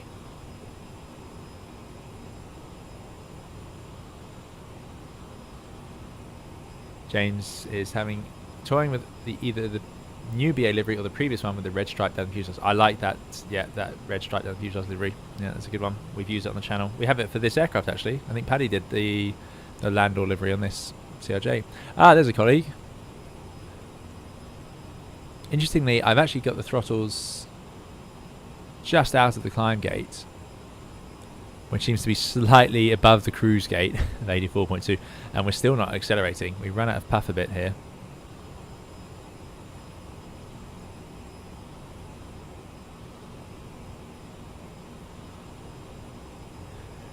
Dreaming says, is headwind given in IAS or TAS? Ha, that's an excellent question. It's true. Headwind is true. So our true airspeed is 470. Our ground speed is 370 because there's 100 knots being taken off of it. Yeah. Whereas our indicated is only 280.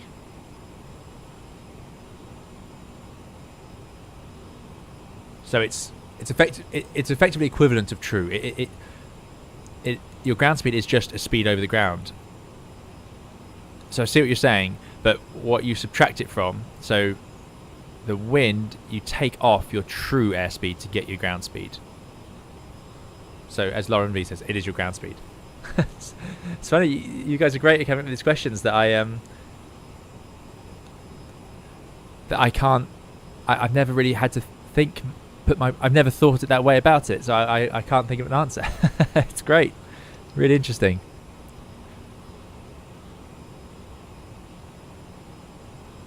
Because remember, the airplane only knows that wind because it knows how fast they're moving over the ground. So what the airplane does is it says you're moving over the ground in this direction at this speed, so at 376 knots. And then it looks at your speed, and then it converts that to a true airspeed, and it goes, but you're moving through the air at 470 knots. So then it gives me that wind readout based on that. Well, I say that, and based on it knows what I'm doing over the ground because it's using the IRSs, so that's how it gets the direction as well. Yeah, indeed, it is a shame about Flybe again, Mike, but like I was saying earlier, I'm hoping it's a better time in the industry and that those people can get themselves into other aviation jobs really quickly. That's what I'm hoping.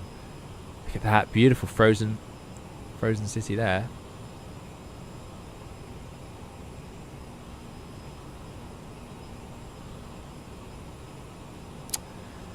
Still blows my mind, this simulator, how we have this available to just jump in. We can just jump in. I love the snow, the way it fades in and out. There's no lines. It's unbelievably good, this system. You've got the trees covered in snow here, and then it sort of fades in and out. Like, how do they do that? How do they make it so that it doesn't just appear as a line, you know, of snow? Brilliant. Absolutely brilliant. And I can tell you, this is what it looks like when it snows outside and you're flying. You do get some patches. Sometimes you will see quite a distinct line. You'll see just a line across like this where the snow did stop. It does happen. Frozen City of Fuji looks like we're right by the mountain. Yeah, amazing. Gonna get turbulence. Ah, there it is. No, is that it? That is spectacular.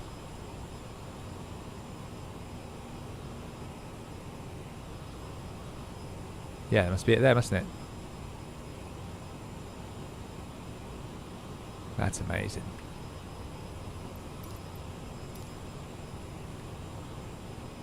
That is an amazing mountain. You just don't see many like that, do you? Next is going to be descent checklist, so we'll do that as and when. So we're getting the bumps off these hills, but that should calm down.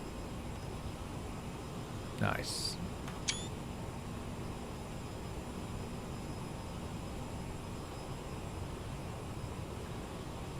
George says, right, I give up trying to catch up. Sorry, George. Going to Europe. Yeah, George, were you in the dash? It's just the headwind and slightly too long of a route to compete, unfortunately.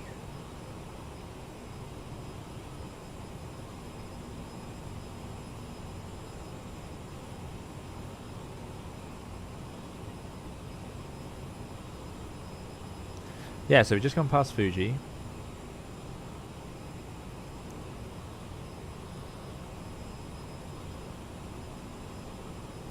So that is a 737 in front of us. That was the All Nippon 737 we are undertaking. We're trying to. They are higher than us, so I suspect we won't manage, actually. I think the 73 can go a bit quicker than we can. We're doing 81, actually. This is pretty quick. Pretty quick.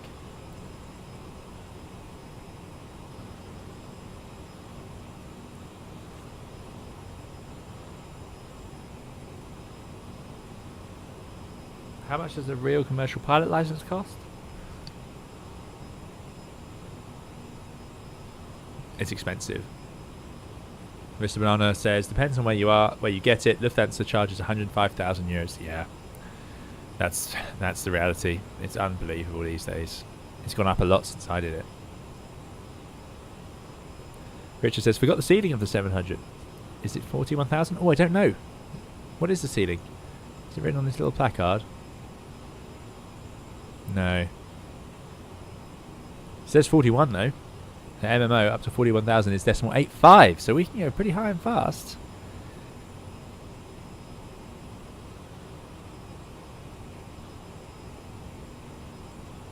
Indeed, Dreaming Rain says the cost of the license is probably very little compared to the cost. Yeah, the cost of the license is almost nothing.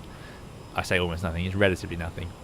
But the training obviously is just about 100,000 euros, pounds.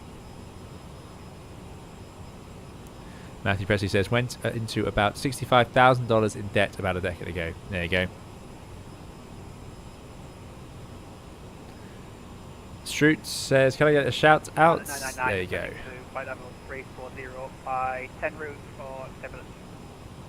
Ah, 1999 is being very considerate of the passengers. It's descending behind us. So, Manta's descending down to 3-4, which suggests that 3-4... Well, it suggests it's worse higher up, so we shall stay here then. We shall stay here. That's something that happens when you get the turbulence going on. You'll start hearing everyone discussing it. And controllers are very good, especially in areas that get turbulence regularly, like over the mountains. They're very good at coordinating and suggesting levels that they know are clear. What you don't want is when you arrive, there's turbulence, and that you report it, and they say, "Oh, you're the first," and you're because now you've got no information. You got to try and figure out whether you want to go up or down, or left or right. James is getting bounced around a lot up here. Okay, excellent. We're doing all right, slightly lower. Could be that the winds are slightly higher here. We shall see. I'm using a joystick and the keyboard for this one. Gabo says, I really want to learn the CRJ, but it's hard when you are hooked on the Phoenix. Yeah, the CRJ is... I've been pleasantly surprised with how much I've been able to remember. Not everything, as we've seen, but it's not got too many gotchas. Some aircraft do, where they just won't turn on or whatever. You know, Concorde. CRJ is pretty decent. It is a small overhead panel. It mostly just all gets turned on at the start of the day. You don't think I had to put the fuel boost pumps on to get the engines to start. But yeah, nothing too surprising really. Doesn't have auto thrust system. Doesn't have, so the speeds you can just set. Like, I suppose that is a little bit different, and I had a bit of an advantage having flown the Dash with this sort of speed system. So you set it on here, just settle, and that's what you get. You know, the lack of VNAV and so on could be. I can see how that could make this tricky for some, especially if you're trying to fly in VATSIM. It definitely increases your workload a bit. Thanks for all those follows. Really appreciate it.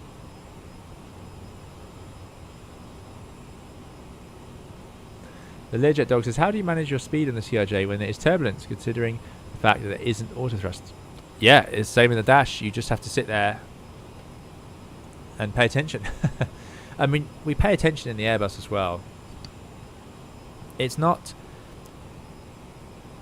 So, you can fly most of these aircraft on pitch power settings. That's what we refer to them as.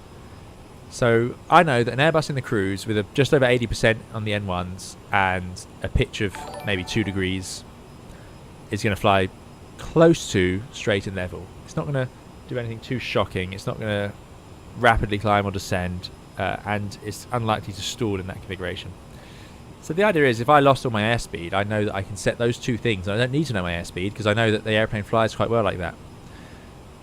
So it's same in the cruise, in that you're just going to set the power setting, the cruise power setting. And these aircraft in this situation should be stable. I'm talking about speed stable. So the idea is, if you're at the right part of the speed regime, now if you get too slow, you become speed unstable, which is something different. But if you're speed stable, what happens is, say there's turbulence and we get an extra gust of wind and the aircraft increases in speed, then that's too much drag and the aircraft decelerates naturally again back to its original speed. If it gets slow in the turbulence, then there's less drag, so there's too much thrust, so the airplane will accelerate back up to the speed. So you just leave it at the cruise speed. So what we really do, the trick to flying an airplane without auto thrust is you would just set the speed, or set the thrust setting that produces a speed low enough that those variations don't take you into the red.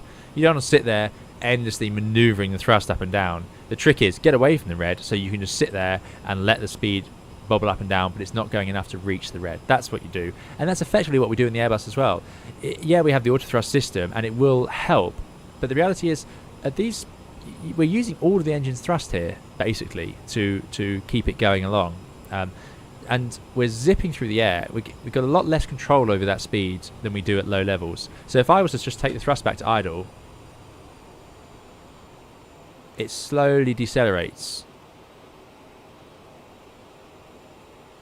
I would suggest that's even slightly quick. And then if you put it back to climb, yeah, I think that's a little bit good.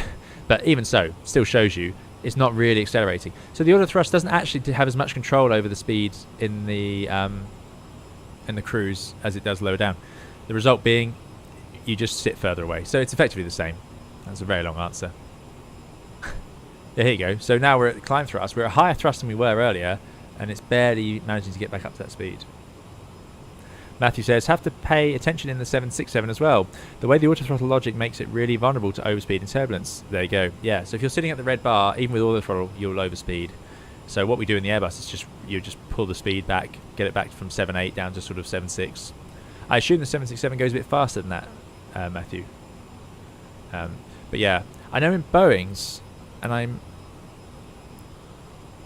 in Boeing's what you can do is the autothrottle moves the thrust levers, and you can actually override it slightly. So if you see that you're hitting some turbulence and the airplane hasn't done enough about it, you could bring them back. But you don't want to over control an airplane. So doing big movements of the thrust is just a waste of time, as we've just seen. You really want to just set it and have it stable, which is what you do in the dash as well. The good thing about the dash was being a turboprop and being restricted on its maximum level is that we had very direct control of the power, even in the cruise, because the Dash 8's big propellers were very good. So it had a lot of control over that. Didn't suffer from the lag jets do, and the engines are very responsive. So if you were in the cruise in the dash and it started to overspeed and you went like that, the thing would just, it would be like putting out the speed brakes. The whole plane would just decelerate. It'd also swing to one side with the yaw change. Dreaming Rain says, so kind of like altitude, it tends to self-correct. Dive faster, climb slower, dive. Yeah, exactly. Yeah. Yeah, so this airplane is in trim. If I disconnect the autopilot and I leave the power where it is, I put the nose down. Oh, see, it's crazy sensitive. And then I let go. It should, and it is gradually raising the nose. It's stable.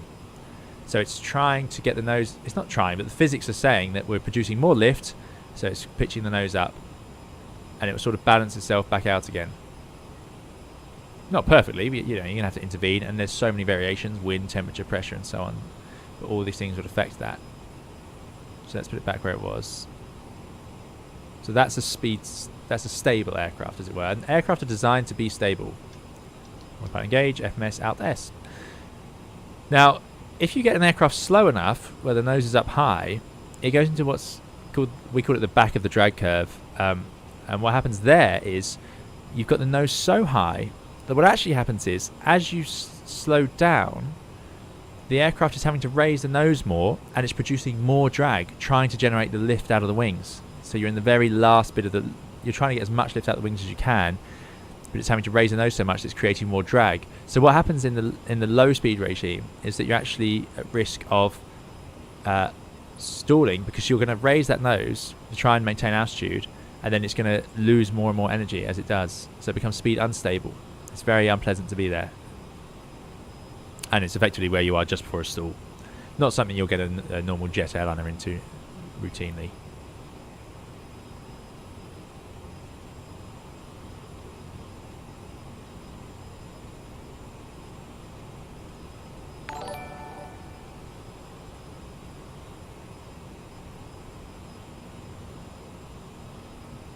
Matthew Presley says, for the 767 we cruise .80. Boeing doesn't publish an MMO or VMO for the matter, but it does have a Barber's pub. Oh, there you go, it has a Barber's pub.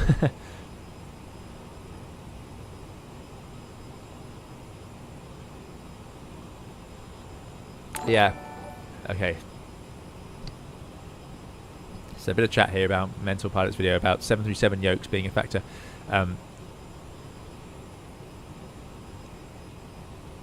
The Airbus stick, in so much it doesn't show autopilot inputs. Yeah, so like we're talking about the throttles, the Airbus won't show us what the autopilot's doing, whereas here we can see it from the yoke. Now I've got to say, I've never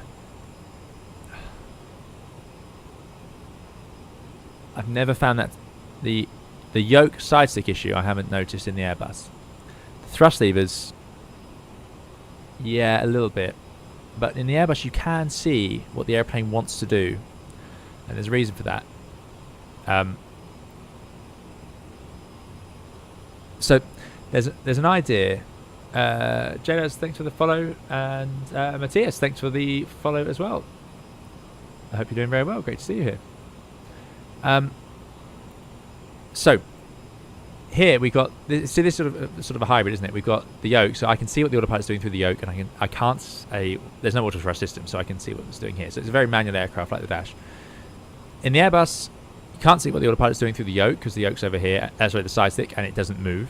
Same with the thrust levers, but it's easy to think that means you're disconnected from what the airplane wants to do. But I'm going to say I haven't found that to be the issue. And I flew the Dash, which is as manual as this. It's almost very, very similar, in fact. Not quite as advanced in some ways. But the Airbus does tell you what you do. For a start, we don't fly the Airbus with the autopilot without the flight directors on. I know in Boeing's it's possible, but in the Airbus it's just not a done thing. So I can actually see if the Airbus is rolling left but wants to go right, I can see the flight director commanding right. So I can see the Airbus is telling me what it wants to do through the flight directors and the FMAs, and these are the bits that are so important. The FMAs on the Airbus are super. They're really good. They're really clear. You just need to know what they mean, and you need to pay attention to them. And that is where it tells you what it wants to do. The flight directors will show you what it's trying to do as well. So that's what we spend our time looking at. And through that, you don't need to see. I personally haven't found I miss seeing a yoke move, because I can see it on here anyway. If this flight director was to suddenly go right, then the yoke will go right. It's the same thing.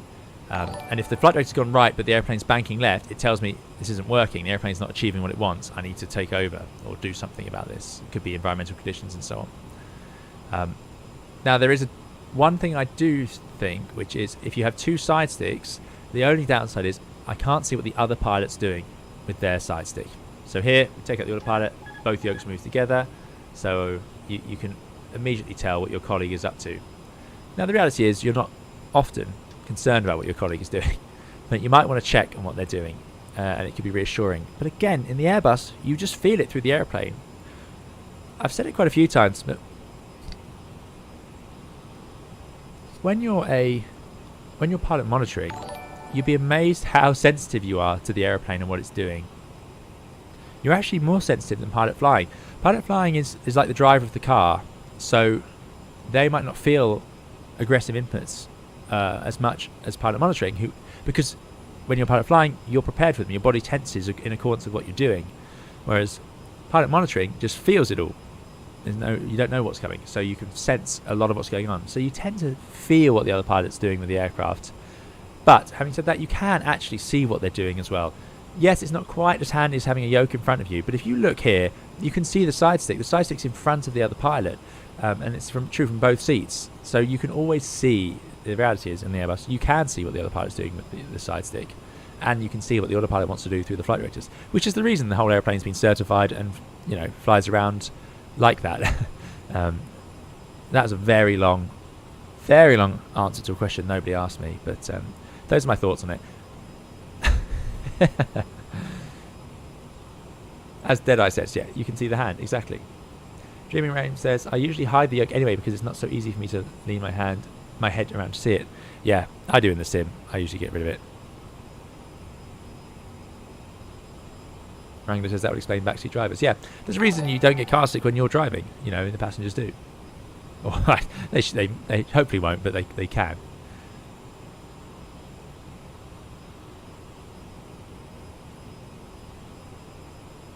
Works says, through Sony SimPilot, I defer you to Hayden J. Robbins' question about whether Airbus and Boeing should consider collaborating on controlled input consistency. Interesting. Interesting. I didn't see Hayden's question. Matthew says, may have closed my flight plan program. Anyone got descent wins? Oh, yeah, I didn't put the wins into this, so its calculations are probably way off. Oh, sorry, Hayden, what was your question? I missed it.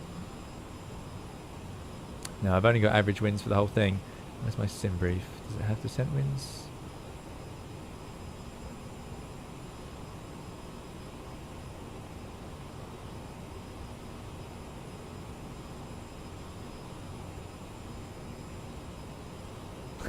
a list of 1,000 obstacle lights.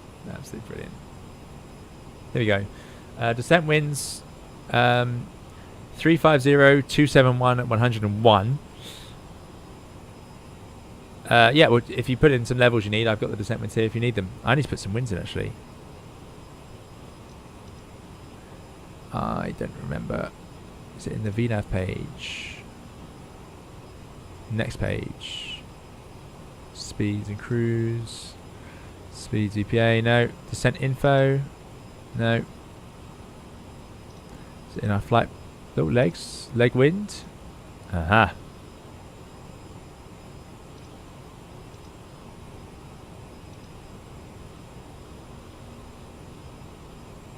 Oh, I was just sort of hoping to put an overall one in.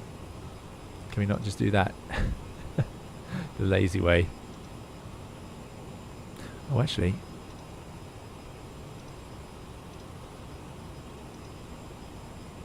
No.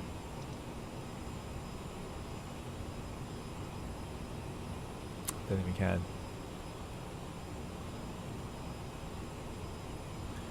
Hayden said, do you think Boeing and Airbus should work together to make their hardware and procedures more similar?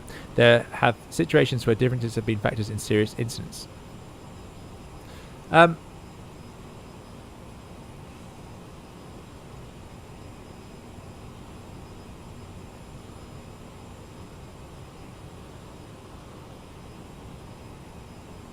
It's a good question.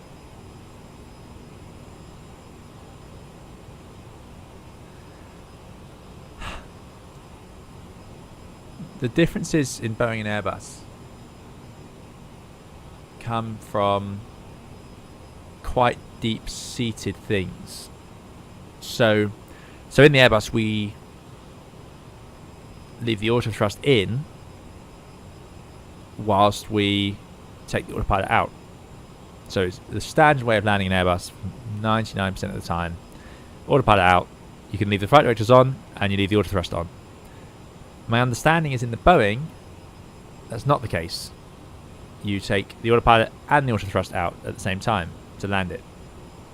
Now, there's a reason for that, which is in the Boeing 737, for example, when you are flying with the thrust, it's underneath the wings. As you change power, it creates a pitch power couple, and you need to retrim the aircraft. In the Airbus, that's also true, but the Airbus trims it out for you. And it doesn't just trim it out, it actually removes it entirely through the flight control doors.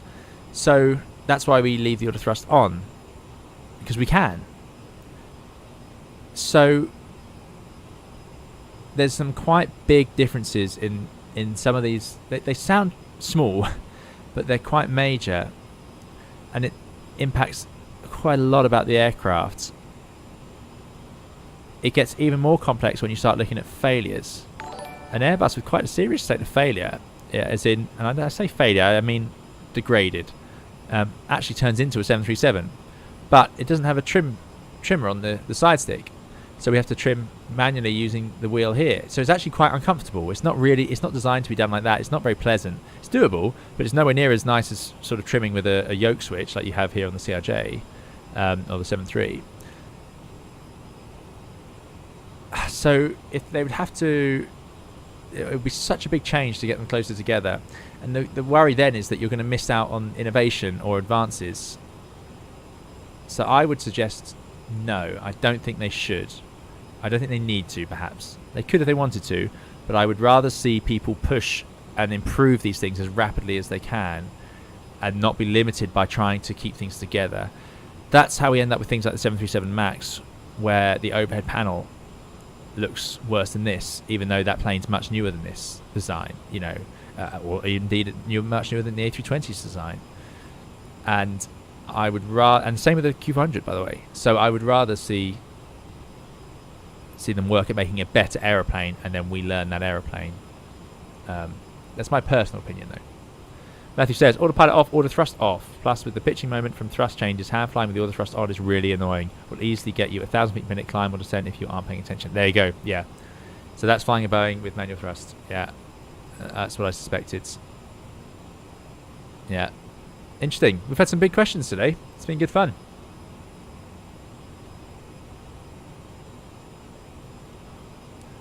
Strut says, what's the key to a successful Twitch channel? If you find out, let me know. Mr. Banana says, unless you're flying for a German carrier, for some reason they don't leave the auto thrust in, even in Airbuses. There you go. Well, in the Airbus you can turn off the auto thrust. It's no problem, but it's quite normal to leave it on. Put it that way. But yeah, interesting.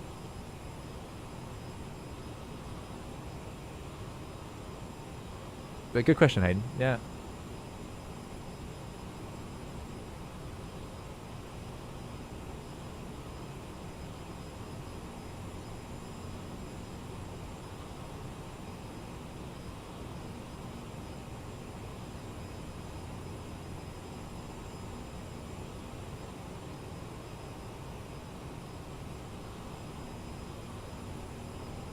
Kevin says, is the Q400 too boring for sims? I don't think so. I love it, but it's slow, so I think the Q400 would sit really nicely in Microsoft Flight Simulator. Oh, there's a line. We found a line.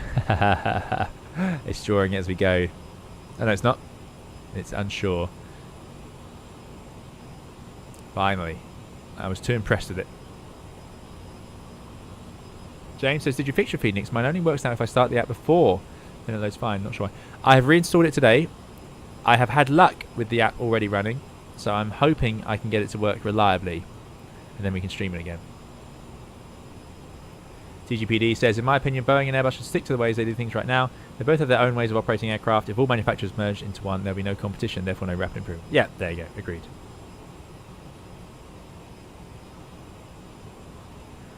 I wonder, what are the incidents that have been caused by the differences between them? If you look at something like the Asiana crash in San Francisco, there was mode confusion there, but I don't believe, my understanding is it wasn't generated by Airbus experience, but more the number of modes available on the 777 at that point. That was my understanding. However, I need to look up that one in more detail before I start discussing it. Kevin says, nice line there. If you're going to find one, this is a winner. Yeah, that is a good one. Having been so short, look, it even cuts across that airfield. Or rowing lake, whatever that is. Anyway, we're actually almost there. It's gone very quickly. So, let me bring up the charts. I'm hoping we're going to have some more traffic around by the time we get there, by the way. Let's have a look. That's just us.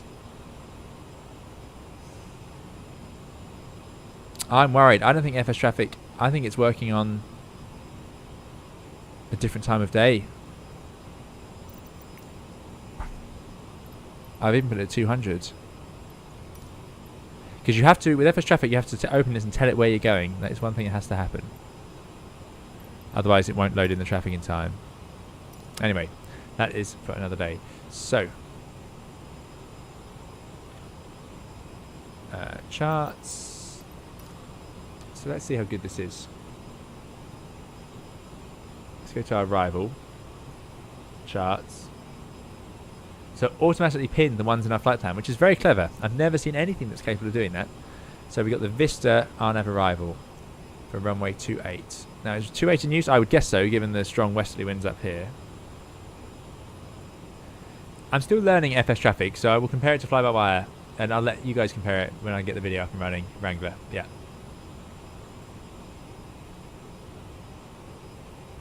Mr. Banana says, I think for FS traffic to work on another time, you have to set the new time in the setup screen, not the simulation. That would explain a lot.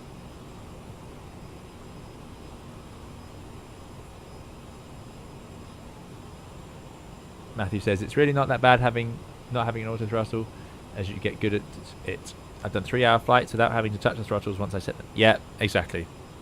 Now, I never flew the dash as far as that, but it was exactly the same. You just got really used to it. And same for sort of descending and so on. You just got used to it. You'll see today, though, I'm going to forget, like I did on the climb out, to bring the throttles back, just because I've just lost that muscle memory to reach for them. Let's just check it. Is a westerly winds. Oh, it's light winds, variable 4 knots, so we'll land on 28. This routing looks really nice via Vista. So we'll do that. So let's go to departure arrival. Oh, non-precision's onto 28. Interesting. Interesting. Can it do RNAVs? Did we decide it could? The weather's so nice. I don't think it's going to be an issue. Oh no, few 2000 scattered 4-5, -1. It's pretty cold.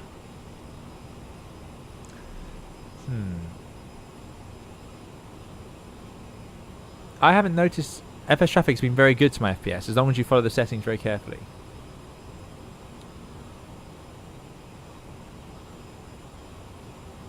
Can this do? If we just did the, what if we did the VOR transition, or we do Vista, and then then it wants to go via HDE. Well, I don't want to do that.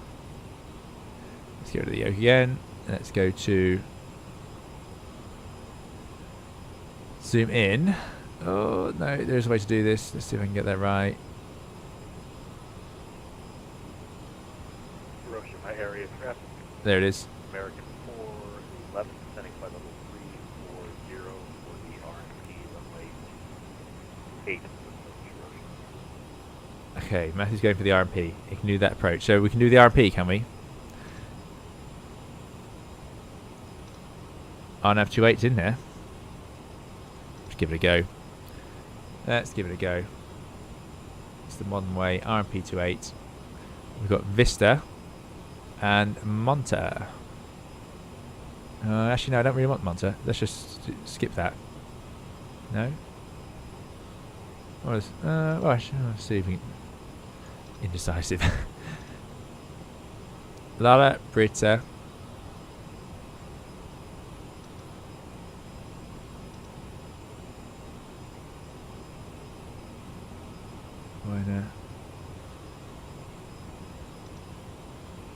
Monta, Vista.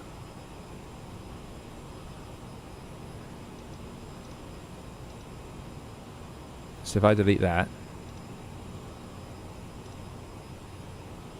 that should work. Yeah, good. Deadeye says, can FS traffic do good AI offline traffic? That's something that FSTL doesn't do at all. And the in-game AI offline doesn't use all the FSLTL modules for offline traffic. So that is what FS traffic does. Offline, it has all the flight plans built into it. That's its charm. So I can go into their little FS traffic control center and type in an airport and see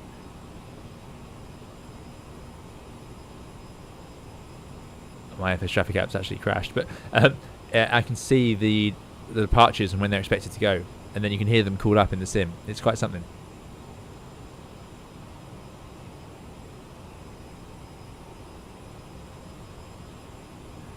So FS traffic is it's very powerful. That's why it's taking me a bit of time to get my head around it and make sure I understand what I'm doing with it. Anyway, Lala, Britt, Amuro, Carol, Tida, and then Monta, which we know, 4,000 feet. So let's delete the discontinuity.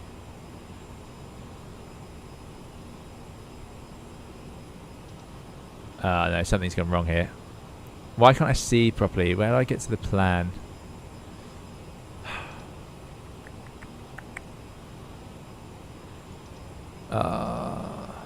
This is not going well.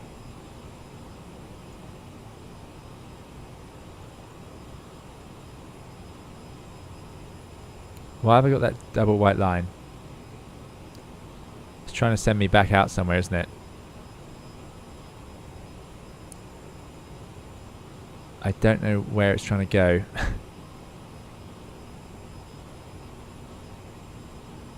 Why don't we just go to normal? I mean, that's all behind us now. So after Brita and Moro. Yeah, that looks fine. And then Carol, and then in for the arrival. Okay, we'll leave that alone. Use the arrows. Arrows. Yeah, thank you. Lala, Brita, Amuro, Carol. So let's go from Carol to Monta. That's better. And then Vista 3-3. That's all in. Good. So now, if I go to VNav, we've got that in. And if we put this back to our normal page, descent is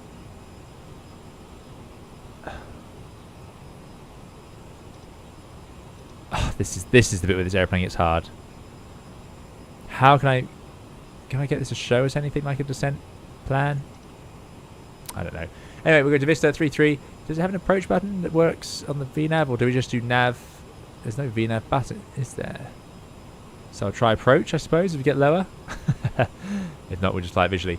We're going to remember that the elevation here is high. It's at 1100. To 8,000 feet by MRO. Okay, we better do the same. Where are we? Why is everyone going now? It's a good sign that I'm out of the loop. So we've got 40 miles to get to Amuro. We are going to need to lose 26,000 feet in that time. We are incredibly high. IBEX 326 descending 8,000 feet for Amuro. It's good to have colleagues around.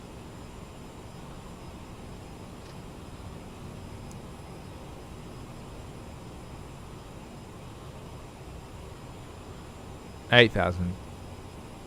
And For the CRJ, it's nav and vertical speed for the R&P approaches. You just fly at a CDFA and you just start at 0.3 nautical miles from the final approach fix. brilliant, thank you. I was going to spend a lot of time struggling with that one. Okay, great. So it's effectively what we did in the Airbus the other day. It'd be it's not an FPA approach, but a VS approach. So slightly more basic. That's how we used to do it in the dash when I started on that. VS is very common on these simpler sort of order pilots. So powering back down, I reckon we can easily get 2,200, 400 feet per minute out of this. Luckily, with no trim changes. In the dash now, you'd have to redo all the rudder trim because you've removed the power. But there we go. 999, I think I got that, but basically I don't see the difference. But, thank you. And 3-1. Oh, we even get a level off banana. I don't think the dash had that. Bit more. Yeah, you can really dive. 2,800 feet per minute. It's starting to come together. Good. So, yeah, 1,100 feet. Then we are going to... Is the terrain. So, at Monta, we're only 2,900 feet above the ground. At Vista, we're only 2,000 feet above the ground. Getting pretty close.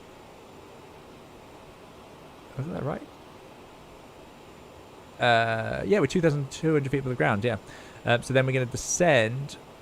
Buena is the final point, 3 degree slope from there. So whatever we need to use for 3 degrees based on our ground speed, probably about 700 feet per minute. It is written here, ground speed, and then that. So 743, something like that.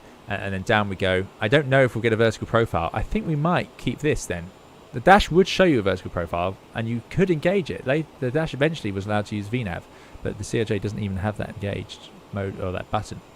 But there we go. So Matthew helped us out a lot there. We do not have an ILS on this runway, so we're going to follow everyone in on a non-precision. It's always good to do a non-precision on other aeroplanes. You learn a lot about the machine. If we go around, we'll press these go-around buttons and I'm just going to go toga power, so 2 clicks forward, raise the nose to 15 degrees, and I'll bring the flaps up to, I'm guessing they need to be at least at 20. Because you can use 20 for takeoff, so that would be my plan. Landing speeds... Set all. No, it's not working. Easy to go on this. Don't trust that vertical profile. It's broken in there. It's supposed to show like an electronic glide slope, but instead it just acts like another vertical speed required display, essentially. Okay, great. Thanks very much. Yeah, it's sounding more and more like a dash.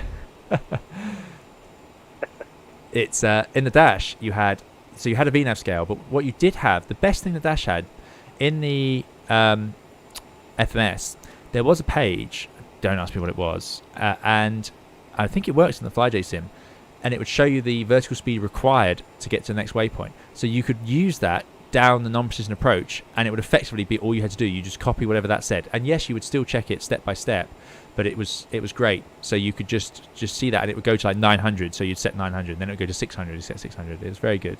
You had to be a little bit, didn't want to get too sensitive with it, but yeah. Ah, direct. There's the page. So yeah, we need 6.1 degrees, 6.8 degrees to get to Amuro. Now, I think 3,800 feet per minute, 290 knots. Yeah, I suppose that's probably not unreasonable. Probably not an unreasonable VS.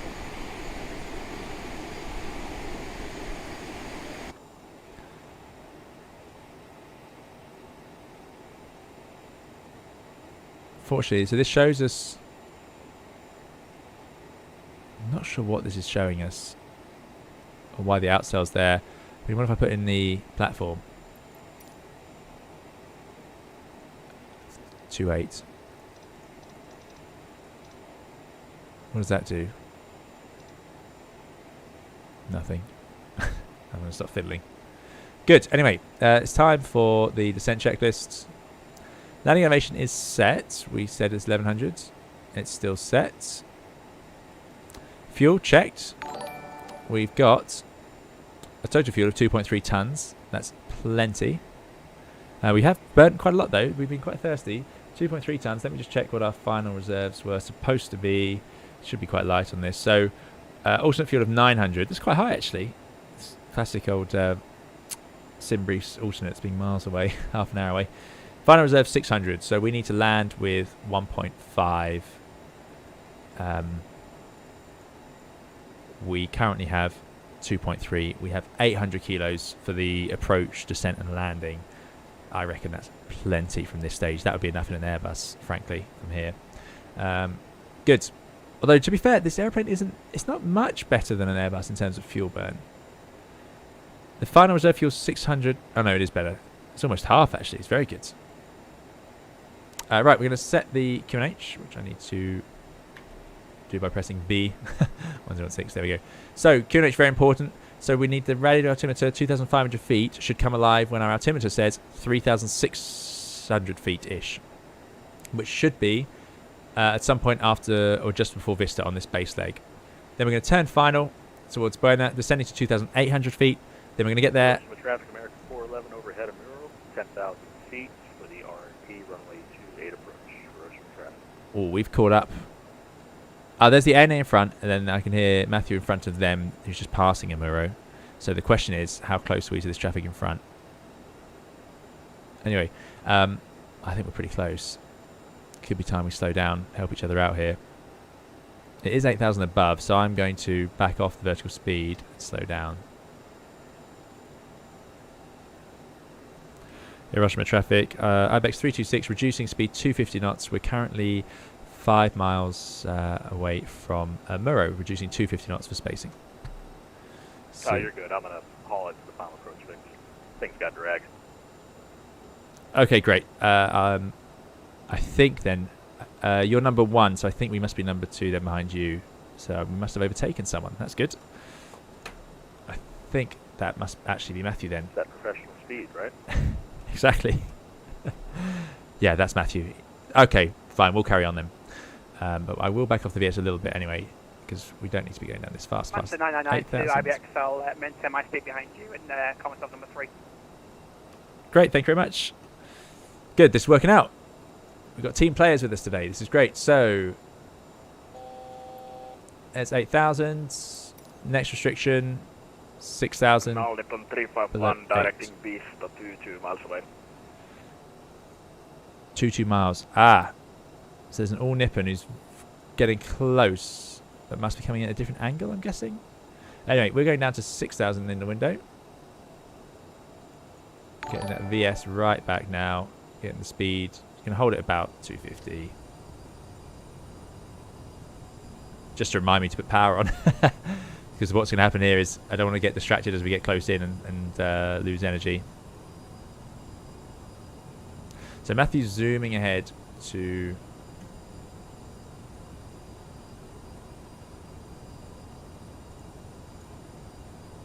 the final. Much warmer over here, although we know it's actually 1 degree. You can get a VNAV button in the EFB comic. Yes, I did see that, but I believe it's an option, so I decided to ignore it. Landing data set, TCAS we've done, radar done, CAS, landing data and approach briefing are all complete. So let's just check that. So we're going with 134 knots VREF, and I think that's flap 30. Do I need to do anything in here to do that? I don't think so. Perf.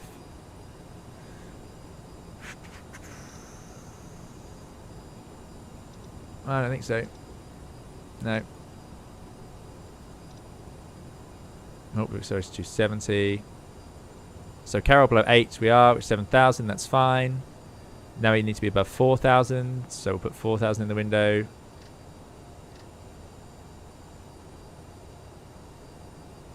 Doing 1,000 feet a minute down. Let's get the landing lights on and the seatbelts on. Let's do the whole lot.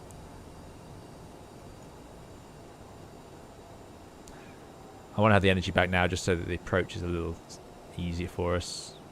Next is before landing. Okay.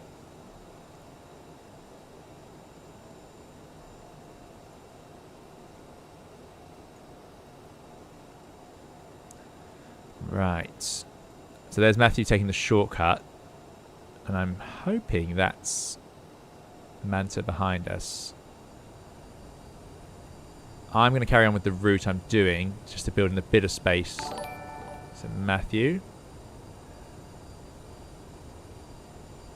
It's getting bumpy here. What's the wind? Still 35 knots at 6,000 feet. Yeah, that's okay, but with these hills around, Nippon 351, 10 miles from west.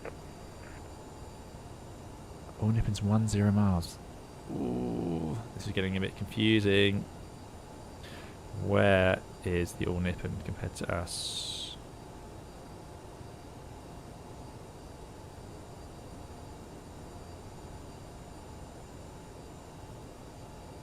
Ah, All Nippon is off to our left, so that could be the All Nippon. Manta 9999 to IBX. I can confirm that is me behind you. I'll keep my distance from you.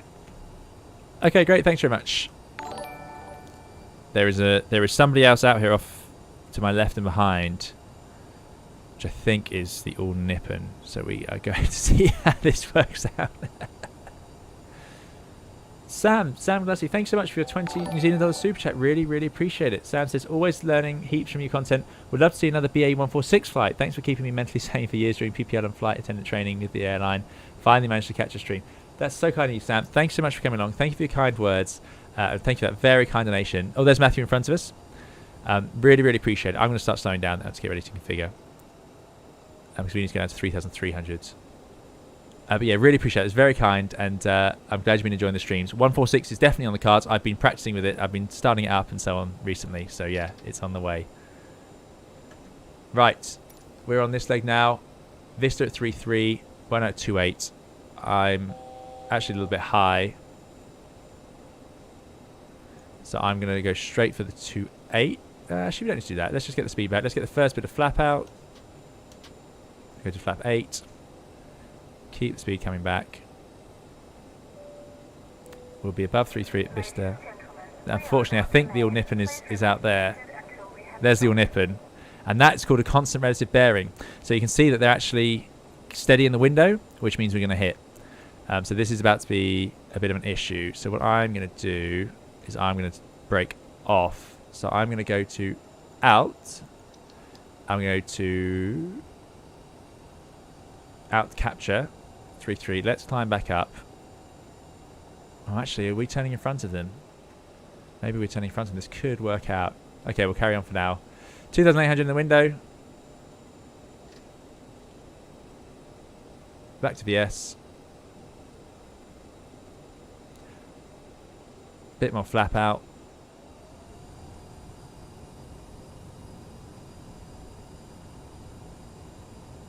And we need to be 2.8 at Buena, which is going to work out. 140 feels pretty slow. But we are way away from the barber's pole. The pitch seems reasonable, but I don't know if that's normal for a CRJ. There will be the slowest speeds published. You know, the airline will have a procedure for how slow you're allowed to fly at certain flap configs. We're flap 30, so actually we're probably fine to be here. Ah, sorry. Sorry about that to the All Nippon. IBEX 326, we are now on final. We're currently 2.5 miles from Buena for the RMP 28. Yeah, we've all just got a bit caught out. Funny, I didn't get the TCAS RA. There goes the All Nippon. Breaking off. You can see the drag from the flap there. So effectively that's a landing flap, which is why the barber's pole is so low. So 0.3 from Buena, we're going to do our VS. So we do need to fully configure. So let's go gear down. And I think it's just a flap 30 landing. I think 45 was just used for special situations. 1 mile final. And if we have a look at the airfield, it's a 3,000 metre runway. So, On to 999 also on long final for runway 28. ow, flying level, gear down, flap 30. You wouldn't want to do this for as long as I'm doing it here. This is not efficient. I wouldn't do this in an Airbus, but it's amazing how much thrust it needs. The reason you don't do this is because if an engine fails now, you're going to have to descend quite likely and sort of reconfigure. Maybe. It depends on how the airplane, you know, there would be limits. So in the Airbus, you're not allowed to fly level single engine flap full with the gear down because it just can't do it. Also helps if we put the speed brakes away. There we go. Alright, Buena VS. No, it's not doing it. VS. It's just going to stay in Alt S. It's going to do the Boeing thing. So I'm going to wind that down to the floor. And we're going to start off at 1,000 just to try and capture that. And our first check, 4 miles, 2709. Now, where's my distance to go? Can't even see it. Let's do 700 feet per minute. 08851 should be at 22. So we're definitely high. So we'll go back to 9. Visual with the runway now anyway. We can do our landing checks, flight attendant advised, passenger signs on. Thrust reversers are armed, landing gear down, slats flaps are at 30. So we are ready to land. Yeah, well anyway, you would just follow this altitude. I can't see the DME to the runway. Is it there? 2 miles, 22,000 feet? So we're definitely high. So I'm going to go autopilot off. Flight directors off. Yeah, correction, all it on 351 also RP for 28. 2 whites, 2 reds. So now it's just a case of getting that vertical speed sensible.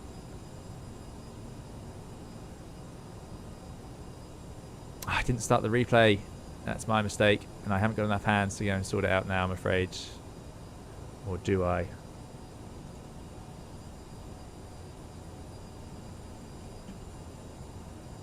It's going to be a pretty short replay. It's pretty turbulent here. A bit of power needed. Nice thing about the CRJ is the power coming in doesn't impact the trim. Very nice feature because it's they're in line. We are getting rocked and rolled around. We are stable. Quite a hill this is on. Going a little bit fast. 500, 400, 300, 200. There you go. The sudden ramp up of the radar because of that hill. Big runway. 100. Sync rate. 50. On to 999 on short final for runway 28. 30.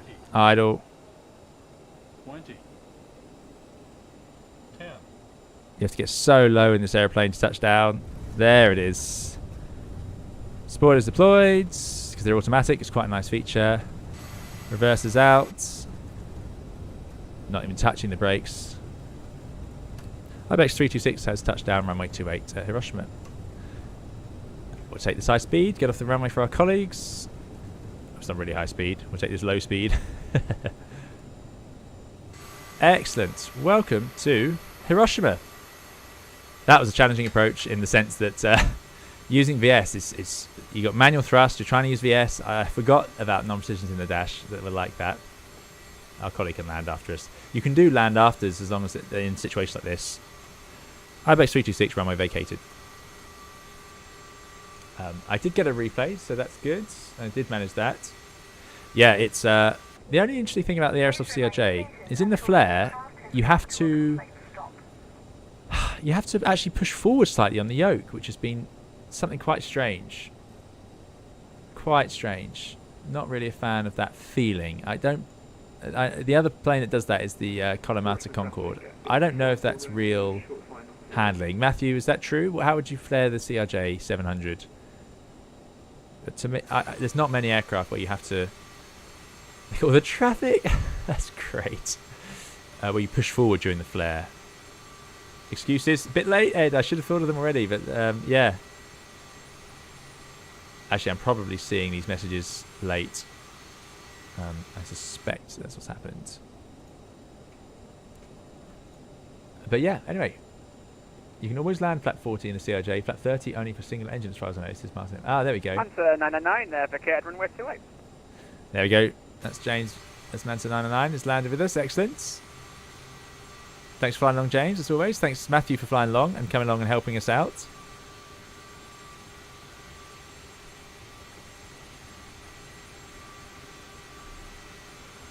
Thanks for letting us fly along. It's always great fun. There's... Oh. Oh, Peach 414 Romeo going around runway 2. oh no, Peach's going around. This is great. Thank you again, Sam, for the very kind $20 New Zealand dollars. And Paul 9, thank you for the 23.99 super chat. Really, really appreciate that, Paul 9. I hope you're doing very well. Thanks for joining us today. And thank you for coming along. And thank you for that very kind super chat. Really, really appreciate it. Let's see. There's no message from Paul 9, but great to see you here, Paul 9. And thank you so much. Really, very kind. Thank you for supporting the channel as much as you have. So let's see if our next colleague makes it in. We've all got ourselves pretty close to each other. Matthew says flap 25. So I did a low flap landing. I thought the nose felt slightly high. I wonder if it's maybe that was equivalent of a flap 3 in the Airbus. Matthew says no, you have to pull a little, but that's just an overly aggressive ground effect in Microsoft Flight Simulator. Yeah, that's it. It doesn't feel natural. That manufacturers wouldn't like an airplane, and test pilots wouldn't like an airplane that did that because it wouldn't work very well for pilots. Matthew says that was horrible. Single-digit FPS all the way down. Final for GSX doing some sort of compile. Yeah, I've had to remove GSX. I never got it successfully installed, and I've got rid of it now. But thank you, then. Oh, in Pol 9, here we go. Pol 9, 23.99. Pair character dancing under a rain of confetti and taking his hat off to say you are amazing. That's the description I get from Streamlabs. So thank you so much, Pol 9. Really, really appreciate it. And there's our next colleague. That looks like an all nippon to me. They made it down after we got in their way. We only beat them by the smallest of margin. So thank you to them for being so patient with us, and apologies for that.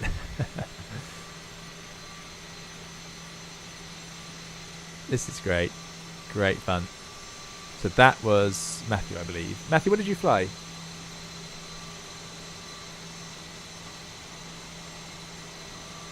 Yeah, if you enjoyed watching this, do please leave a like on YouTube. It makes a big difference to the channel. We do have the replay coming on soon.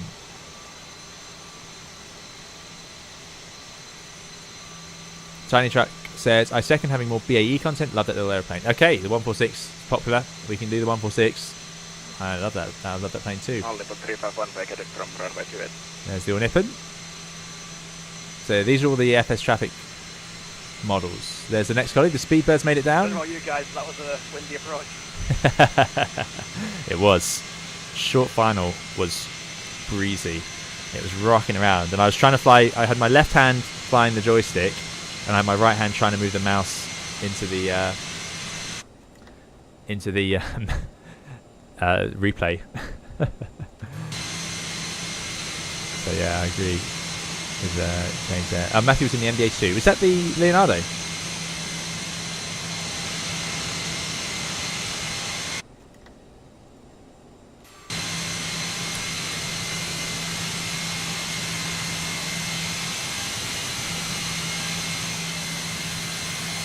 And then one more colleague, and then the Peach who's on the way back round as well. That's awesome.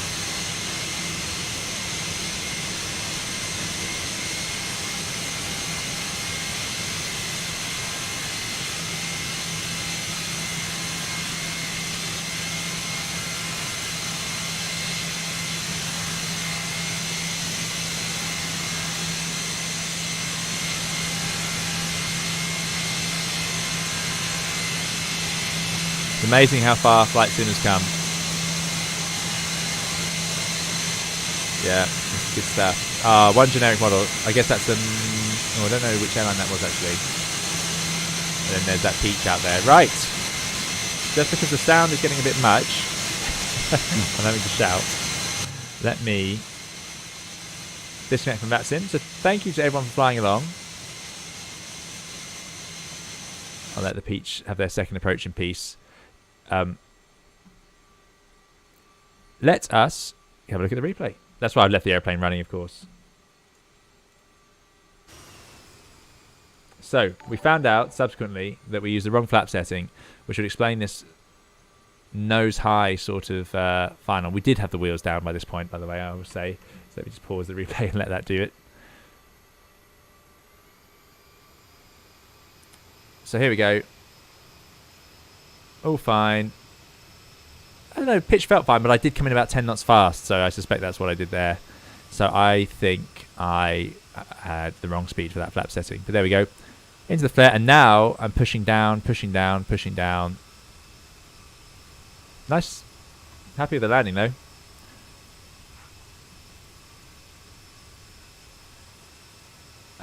Ed says, any chance of an MDH2 flight? So the 146 definitely. The MDH2 I do really, really, really want to fly again. I liked that add-on, even though I know it was expensive and so on. The only trouble was last time I loaded it up, I couldn't get any of the switches to move.